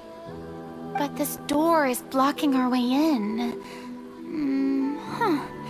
It almost looks like it's been here for quite some time. I've got to hand it to the tabletop troupe. They really went all out with the props. Huh. What have we got down here? A kind of mechanism connected to the door? A pattern on a stone door. That's something Master mentioned before. Is something wrong, Clorinde? After a long, difficult journey, you finally arrive at the location indicated by your map. It appears to be an ancient site of some sort, where treasure likely awaits. Your surroundings are exceedingly quiet and serene, as if the secret that slumbers here has never once been disturbed. If you listen... That description makes Paimon feel kinda bad for disturbing this place. We're doing this for the sake of the people, to free them from the evil sorcerer. I say it's time for this treasure to once again see the light of day. Linny's right. We need to keep going. The future of the kingdom depends on it. The next part of the story requires us to solve the puzzle, right? Let's start exploring the area. Yes, that should be fine. Something feels off about all this. Guess I'll just have to improvise.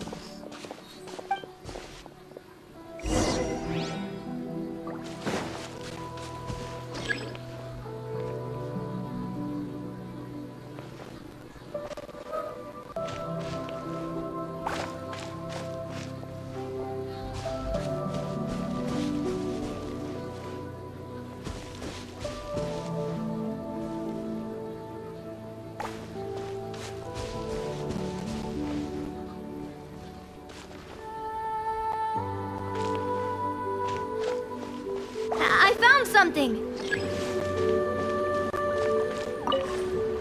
Found something here, too.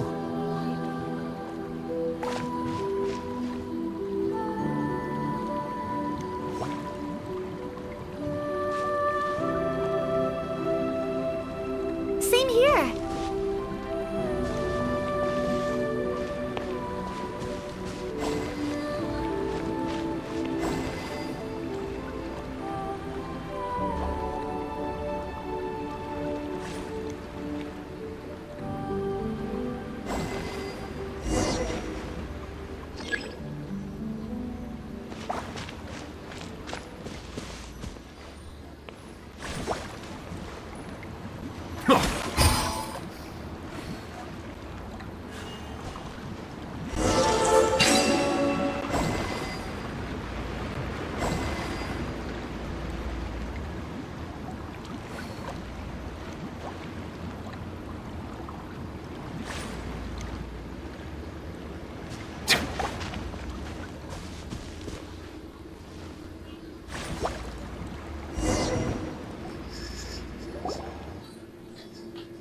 It worked! Something just appeared. Some kind of new mechanism, maybe? By solving the puzzles, you prove yourselves worthy of inheriting the secrets of the past. At the end of each puzzle, you're rewarded with With? a key. Oh, it must be the key to the big door. This is one of the Marachose Hunter keys that are passed down from generation to generation. It looks just like the one Master passed down to me. It is said that 4 keys in total are required to form the final, complete key. And it seems like we just collected 3 of them. That must mean... Huh?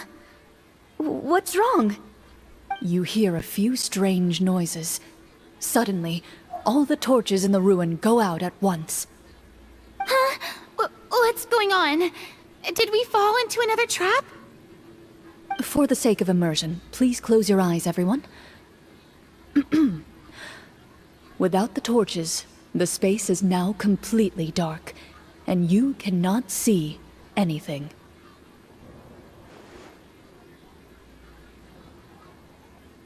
But Paimon can still see a little bit over here. Paimon House impressive. Oh, right. Sorry. Suddenly, you hear the sound of footsteps pierce through the darkness. There's someone else here? Oh, this is so unsettling. I can't see anything. I've been discovered then. Wait, that voice, it's... You recognize the voice as belonging to the guard who led you to this place. It appears he now covets the treasure for himself, and has come to stake his claim. Oh, so this is just part of the script. Then I can probably relax. Well, if we can't see anything, that means we can't fight to the fullest of our abilities. Should we retreat for now? Judging by the way he's holding his sword, he must be a real Marachose hunter. But this isn't part of the script. Retreat? That's not the hunter way. If it's dark for us, then it's dark for him. We choose to fight. Your choice is noted. Please keep your eyes closed until I tell you the torches have been relit. This battle will be in the dark. You got it. Well then, let us begin. Matunya cantik. Matunya.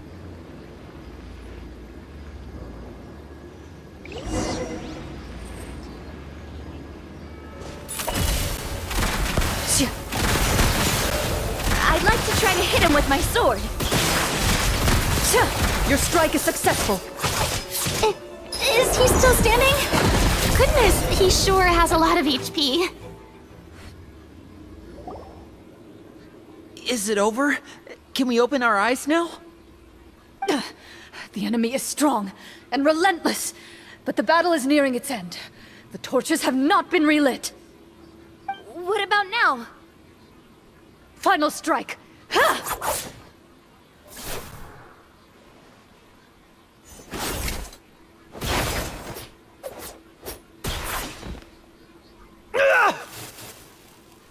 Well, did we get him? Kenapa tidak ada balasan? Clorinde? Warm fire flickers across the walls once more. Your vision is now clear. In an impressive display of courage, the four of you successfully defeat the uninvited guest. That look in his eyes. It's like he became an entirely different person as soon as I defeated him. Huh? Mr. Florian? Oh, wait.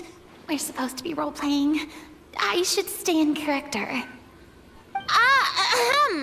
Speak your name, guard. Why did you lead us here just to betray us? Is this treasure really more important to you than bringing peace to the kingdom? What kingdom? What peace? Those were nothing but lies! I, Florian, am a true Marashose hunter, descended from hunters of ages past. So he's also using his real name. Or, wait, was that the name of his character from the very beginning? Then I'm even more confused. If you truly are a Marashose hunter, shouldn't you want to help us just like you said before? Shouldn't we fight together for the sake of the people? What do you know? In this day and age, there's no glory to be had as a Marashose hunter. What's that supposed to mean? My skills were passed down to me by my father. We lived a life of obscurity in the remote wilderness. Still, he devoted everything he had to being a Marashose hunter. And what did he get in return?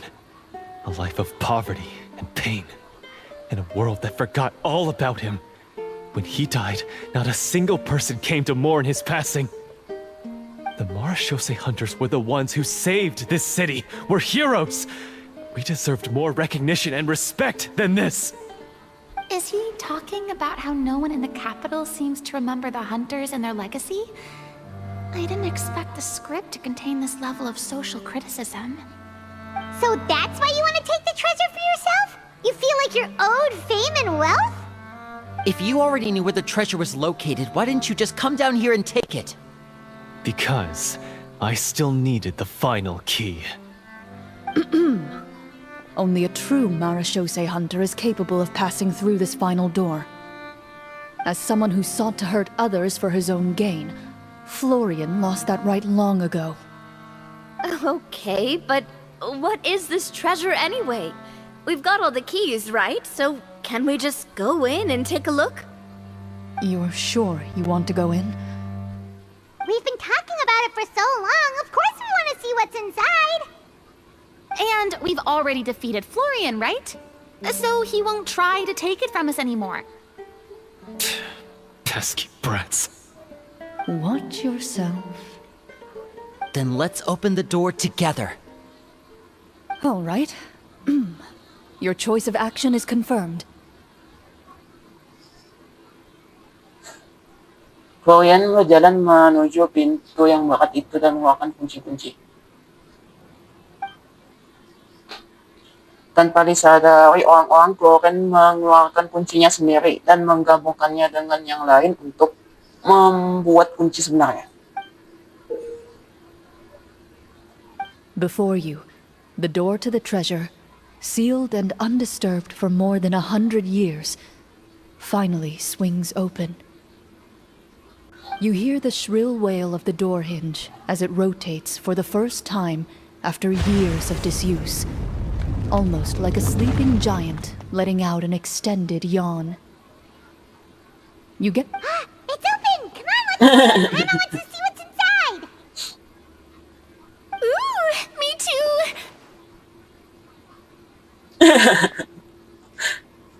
Ugh, uncovering hidden treasure is the most exciting part of adventuring.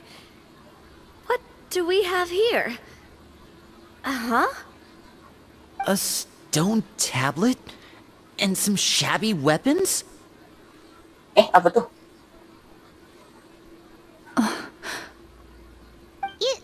You call this a treasure vault? Looks more like an abandoned warehouse. Maybe the troupe ran out of budget at the end? They provided a super immersive experience at the beginning only to drop the ball at the most important part. They could have at least filled this place with cardboard Mora or something. Wait, I get it now. Paimon, this is the real Marashose Hunter treasure. This is it? The Marashose Hunter treasure is just a stone slab and some broken swords? I can't believe it. I refuse to believe it! Apa tuh? Whoa, are you okay? The Marashose hunter before you appears to suffer a serious mental breakdown. He needs to leave the room for a moment to collect himself. One of you seems to understand the significance of the treasure already.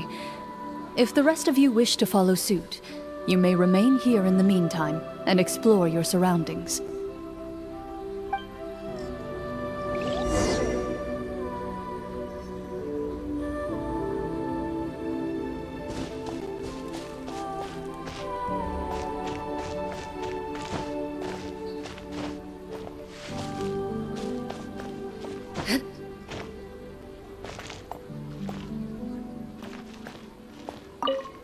Walter. What is the treasure supposed to be?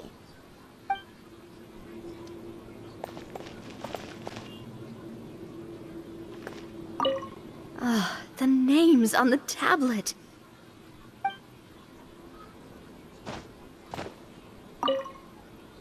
The old and broken weapons.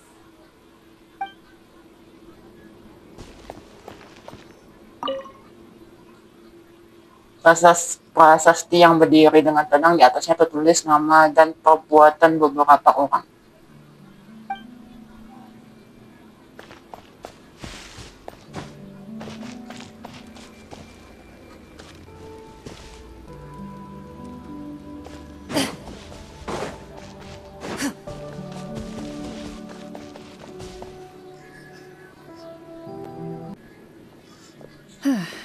So, how are you doing? Feeling any better? I just happened. Do you remember how you got here? Or what happened to your body just now? I remember now. I brought you here because I wanted to... The explosives in the cave! You mean these? Huh? How did you... I could tell something was off the moment I stepped into this cave, so I kept an eye out. I've already dismantled the whole thing. So the strongest champion duelist in all of Fontaine saved the day once again. Guess I shouldn't be surprised.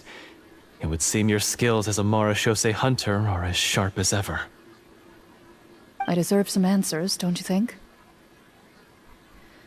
Tell me why you wanted to lure me here. Everything you said earlier sounded like the truth. Luckily, your monologue was dramatic enough to convince my friends you were just role-playing. I don't know. I just always felt like there was something in my heart that didn't belong to me.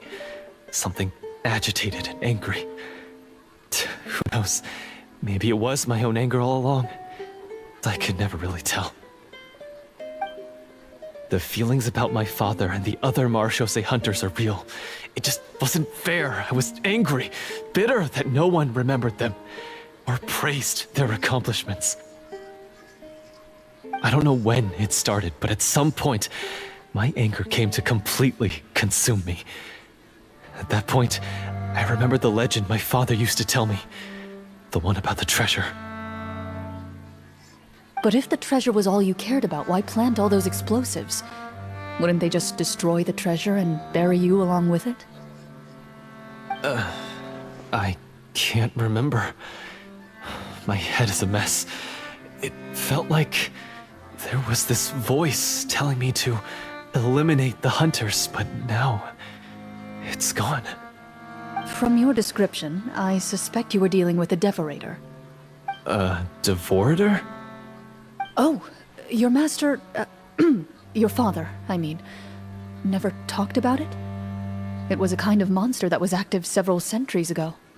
No, I've heard of it. I'm just not sure why you suddenly... Wait, it can't be. The seal! The seal? My family has served as Marashose hunters for many generations. But the title and swordsmanship weren't the only things passed down over our line. There was a seal as well. My father instructed me to always watch over that seal and maintain it regularly. He said it had been passed down over a truly ancient age, and protecting it was our clan's most important duty. But I neglected that duty after he died. I finally decided to come down and check on it one day, and that's where my memories become fuzzy. The Devorator would be a formidable adversary for any mortal being, even ones as capable as the Hunters. If you lacked the power to completely destroy it, you could easily fall prey to its influence and corruption. In light of this, some Marashose hunters chose to seal the Devorator away, in the hopes that a permanent solution would come with the passage of time. I heard it has the power to amplify the obsessions and desires in people's hearts, to the point where they overtake you entirely. It would seem I'm not just lacking in skill with a blade, but in mental fortitude as well. And yet, you were able to retrieve 3 of the 4 keys. If I remember correctly, each was entrusted to a respected and capable hunter. How did you manage it? One of them belonged to my father. The second I stole from a different hunter. And the third...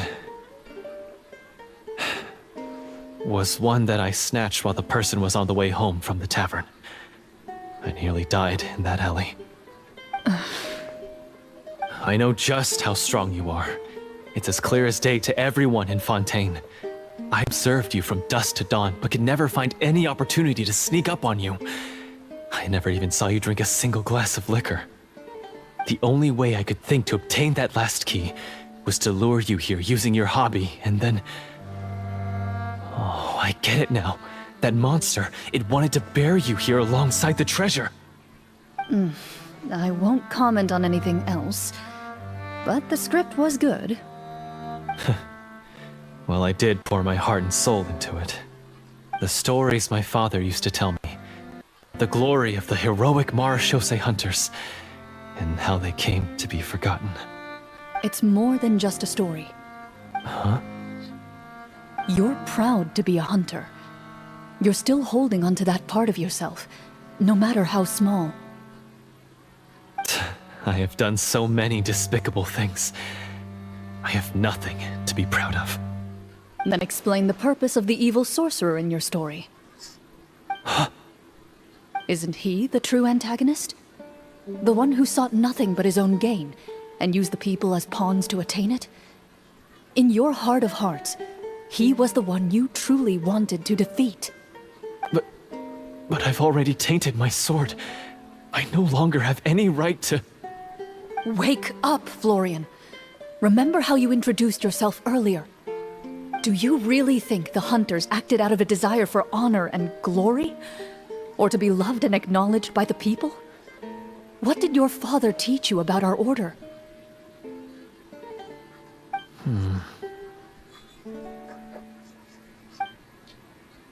You do not wield your sword for yourself, but to protect those you serve. There's nothing special about a blade. It's the intentions of the wielder that matter above all else. Do you still not understand? Even after seeing the treasure for yourself? The contents of that room, they represent the true legacy the hunters left behind.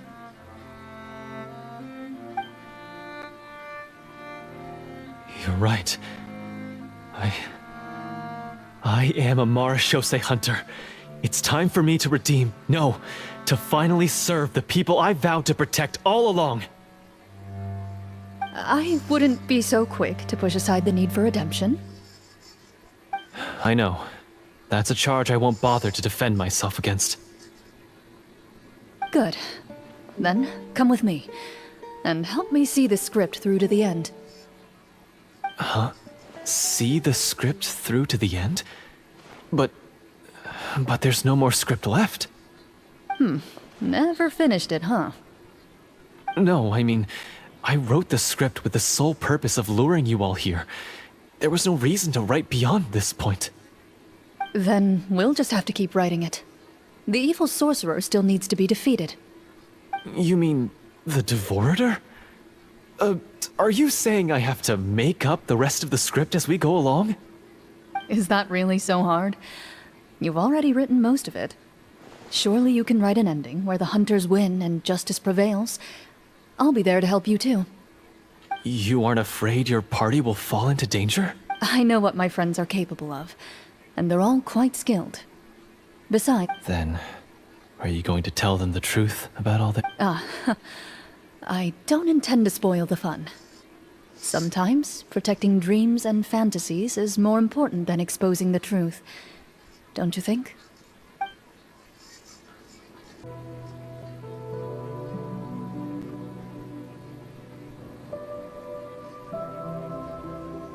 They're back! That took a while. Ahem!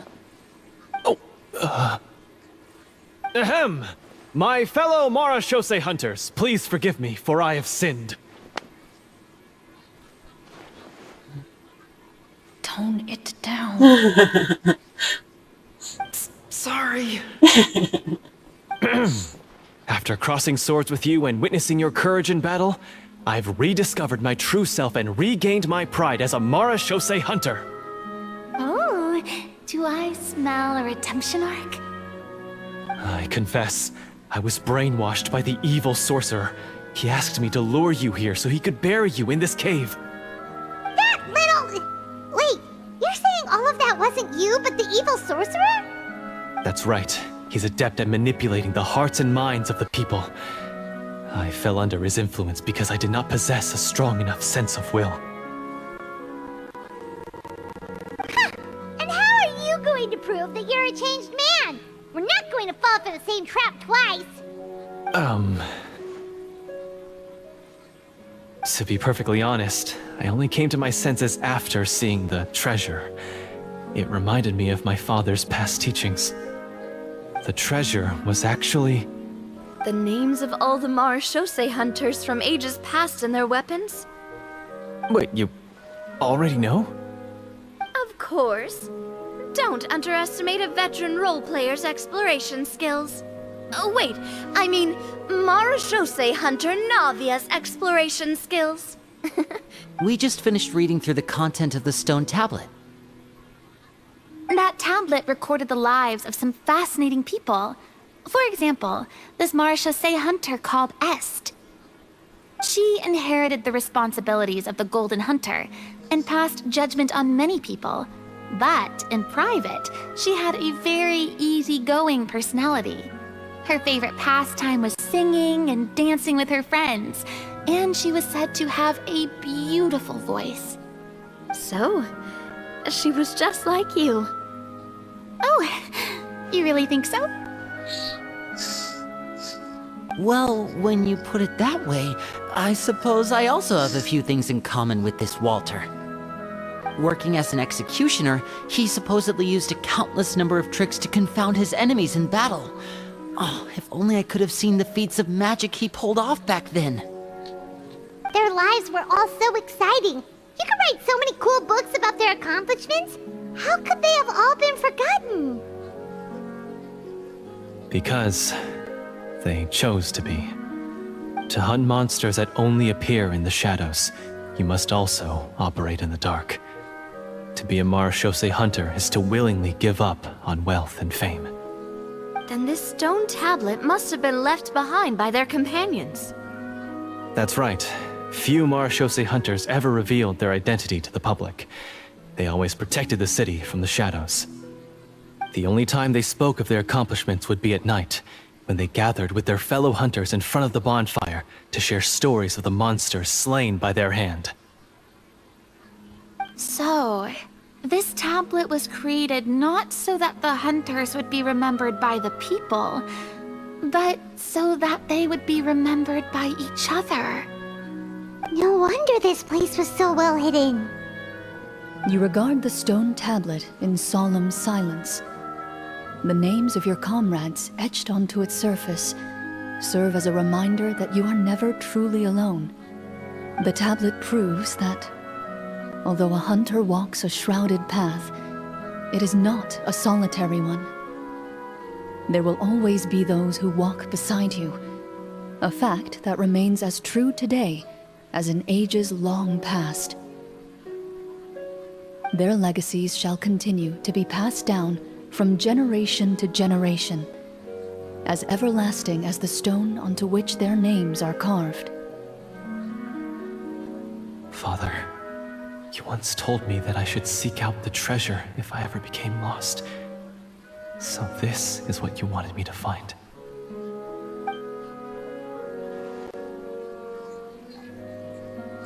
Ako putuskan untuk percaya padamu, Florian. Thank you, my friend. You are very kind. I implore you, everyone, please give me a chance to make up for all I've done. Allow me to fight alongside you and defeat the evil sorcerer that threatens the peace and prosperity of everyone in this kingdom. Well, I say we let you join. Sounds good to me too. Everyone makes mistakes.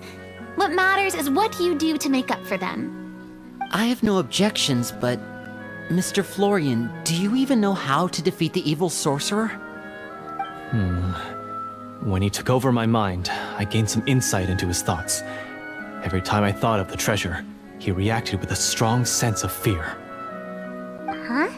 He's afraid of the treasure? But there's nothing here except some broken weapons and the stone tablet. What if the secret's hidden inside these weapons? GM, permission to investigate.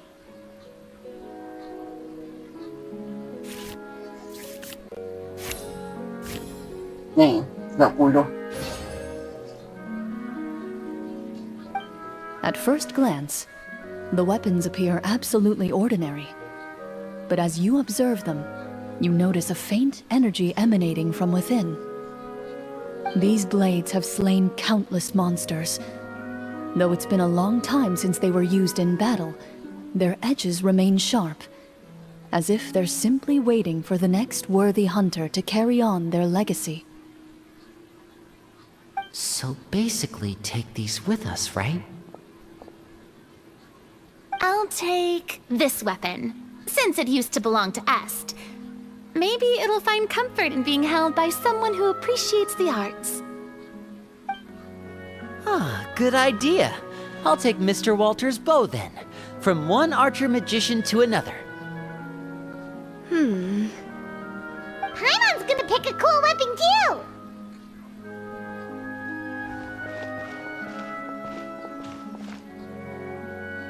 As you grip your weapons, you can almost feel the will of past hunters coursing through your being. It's a feeling of courage, determination, a silent vow passed down from generation to generation that says, eradicate the monsters, no matter the cost.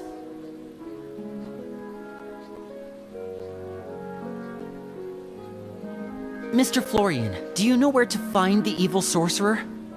I was able to see his surroundings when our minds were connected. I believe he's currently hiding out at the church in the kingdom. We must be extremely careful. He's spent so long living among monsters that he's now taken the form of one. He will not be easily defeated. Then why don't we explore some more and try to find some higher level gear? We don't want to just fight him and lose, right? No, we have to strike now. He was greatly weakened when I managed to break out of his control. If we let him rest, he might have time to escape. I agree with Mr. Florian. We've got to act while we have the advantage. Don't forget, the people of the capital are counting on us. Yeah, now that we've got a plan, there's no point in waiting. The longer this drags on, the worse it will be for everybody. Yes, yes, that's what's called. Satu langkah di depan, memanfaatkan kesempatan dalam kesempitan. Yes, that's exactly right. Alright, you've persuaded Paimon. Mr. Florian, please lead the way. Of course. Follow me. He had to set up so many scenes today, and now he has to join in for this last part. I really don't envy his job. Finally, you decide to slay the evil sorcerer and bring peace back to the kingdom once and for all. As you walk away, you feel the gaze of the stone tablet at your back, as if all the hunters of the past are wishing you success in the battle ahead and awaiting your triumphant return.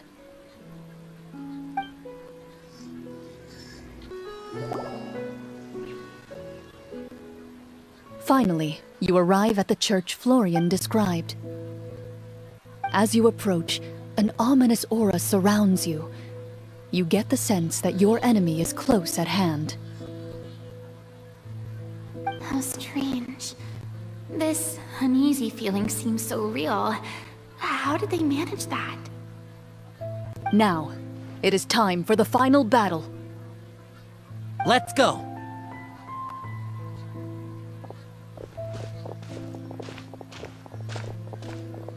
Florian, wait. What's wrong? I think you should wait outside. You've already been corrupted by the Devorator once. It could easily re-enter your mind and take control of your body. I don't think it's a good idea for you to be this close. If it corrupts you again, it's possible you might take on a new form entirely. That's exactly why I have to go. Why I should be at the very front. You mean... Yes. I intend to lure it into my body. That's too risky. If things get out of hand, I might have to kill you. Do you understand how dangerous this is? I understand, but if I do this, you'll have a clear and visible target. The Devorator will have a hard time passing up a chance to enter a body it knows how to control. You won't have to worry about any of your friends being taken over. You're not like me, Miss Clorinde. You're a just and powerful Marechaussee hunter. The monster broke free due to my error. It's only right that I shoulder the responsibility for its destruction. This is... something that I have to do. Consider it a duel to restore my honor. My only request is that you give it your all. I understand. Then, as a champion duelist, I hereby accept your request for a duel, and extend to you my most sincere regards. Thank you. The battle is now upon us. Let the Devorator once again tremble under the blade of the Marechaussee hunters.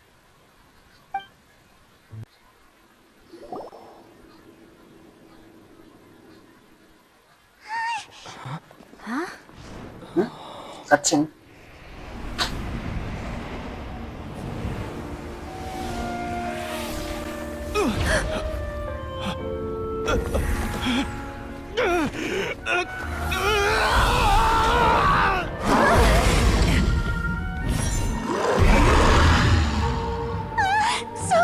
So lifelike.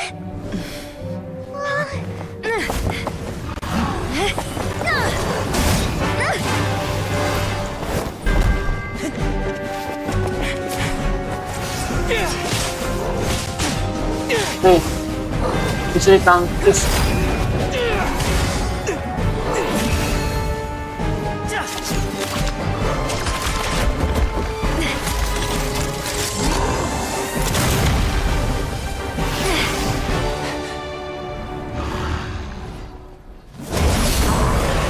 Why is nothing working? This foe is not invincible. You hold the treasure, the power to defeat it, in your own two hands. The treasure? You mean... The names! It's the Marashose Hunters' names! How are we supposed to... You forget, Paimon? There's still one skill we saved until the very end. Hunters fight not for fame, but to aid the people whenever they are summoned. Walter the Marashose Hunter, master of 1,000 tricks, executioner of the Phantom Hunters, I call for aid! Est, the Marashose Hunter, inheritor of Cassiodor's will, judge of the Shadow Hunters. Answer my call!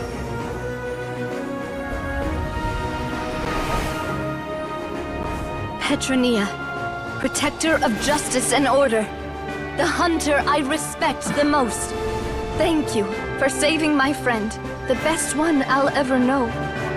Please, lend us your strength!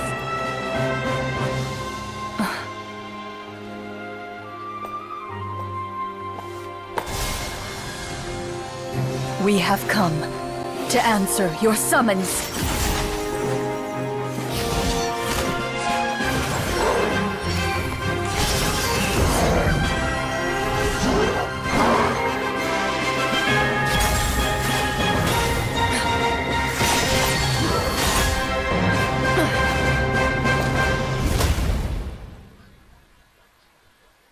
And so, the monsters were eradicated, and the sorcerer was defeated.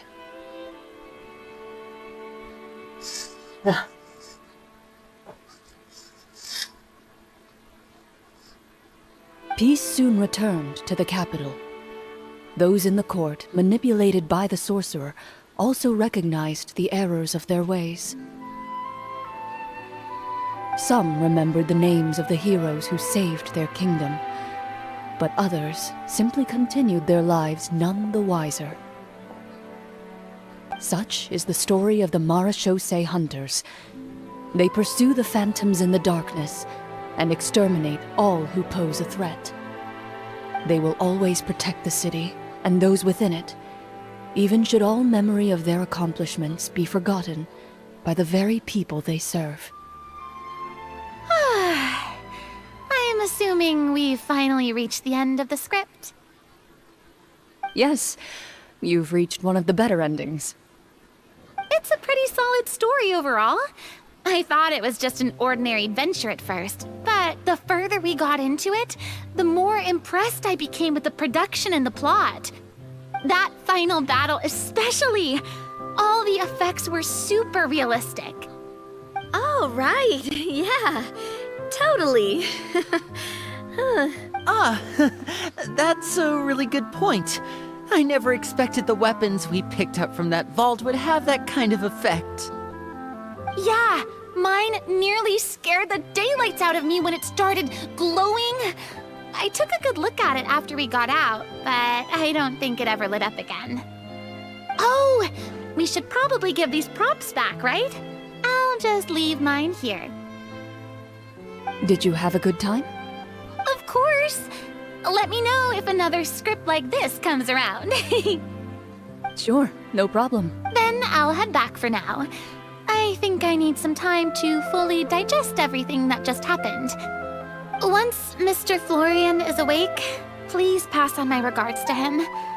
He must be extremely exhausted to have passed out cold like that. You're right.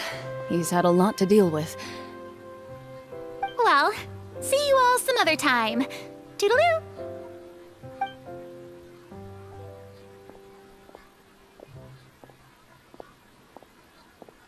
Okay, so, can I ask now? I think it should be fine, yeah.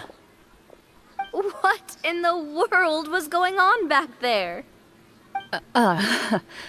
So you saw through all of that? That time in the cave when you told us to close our eyes, it'd be weirder if we didn't notice anything. I was dying of curiosity the entire time. I mean, you did a pretty bang-up job of pretending nothing had gone wrong. Farina actually looked like she thought all of it was planned. Guess none of us wanted to be the one to break the illusion. What are you all talking about? Apa maksudnya? Aku juga cuma pura-pura. Oh, wait. Don't tell me Paimon never... Oh, this is all my fault. It's not too late to cover your ears. Here, Paimon, I'll do it for you. A bit late for that, don't you think? You're saying everything that happened back there wasn't actually part of the script? It's probably more accurate to say this was never a real scripted story to begin with. What? So loud. My head. Hey, you! Get up right now and explain yourself! Ang bangon. No shaking, please! Oh, my head. Florian menjelaskan kisah sebenarnya kepada semua orang. Did Paimon just hear that right? You guys made up that whole last part on the spot? It's not nice to lie to people, but Paimon's gotta admit, that was a really good story, Florian. Oh, and nice improvisation, Clorinde! Yeah, it was like watching a magician improvise a spectacular magic trick after forgetting an important prop. If Paimon knew something was wrong with that vault, she would have floated straight in the opposite direction! Everything was under control. As if you've ever described a situation as being out of control. I'm pretty sure any situation you consider to be easy to handle would scare a reasonable person half to death. Guess I'm just used to it. You must run into a lot of unexpected situations then. That explains why you're so good at coming up with things on the spot.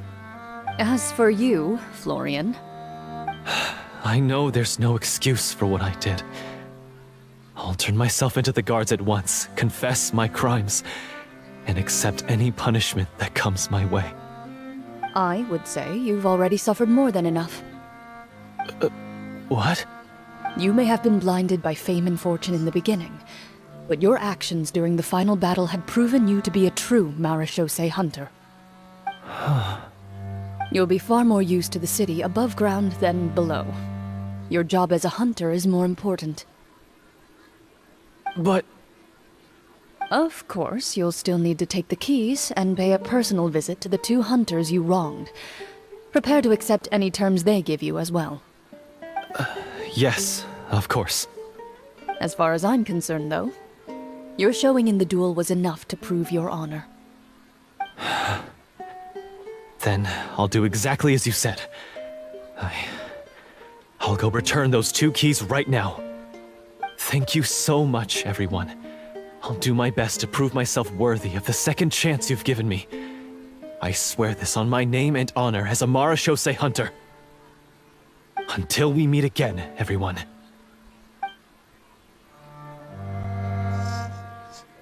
Tak lama setelah Florian pergi, kalian meninggalkan ruangan bawah tanah.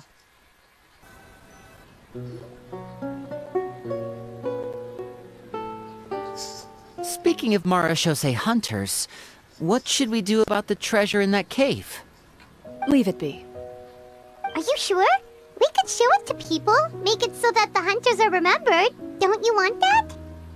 No. Every name on that tablet made the same choice. All hunters know what the path entails. I am no exception. My identity as a Marashose hunter is not something I need people to remember. I wish only to be recognized as a champion duelist. Nothing more. That's certainly very different from the path of a magician. Still, I admire your decision. Wait! I just remembered something. If there were no special effects involved, why did our weapons begin to glow during the battle? That's because the Marashose hunters of ages past would often imbue their weapons with special enchantments to suppress the monsters. Whenever a monster was nearby, their weapons would start to glow. Oh, so that's why they had an effect on that guy near the end. I really thought the summons were doing all the work. Well, I'm sure the summons were a part of it too. Oh? How so? This particular devorator probably hailed from the same era as the hunters we saw in the room. The names you recited all belonged to the bravest hunters, countless monsters fell to their blades. That's likely why the Devorator visibly reacted when you said them out loud. So the names held the power all along. Navia, everything you said during your summon. Huh? Oh, I meant what I said. I mean, it was true to my character, so yeah, I'm glad you heard it. Just don't make me repeat myself. It's embarrassing. I really appreciated those words. All right. Don't get all sentimental on me. Anyway, let's not talk about that anymore. I'm going to go on ahead. Don't fall too far behind now. She ran off. I should probably head back as well. This story was truly incredible. I might have to spend the whole night telling my siblings all about it. Sampai jumpa. Goodbye.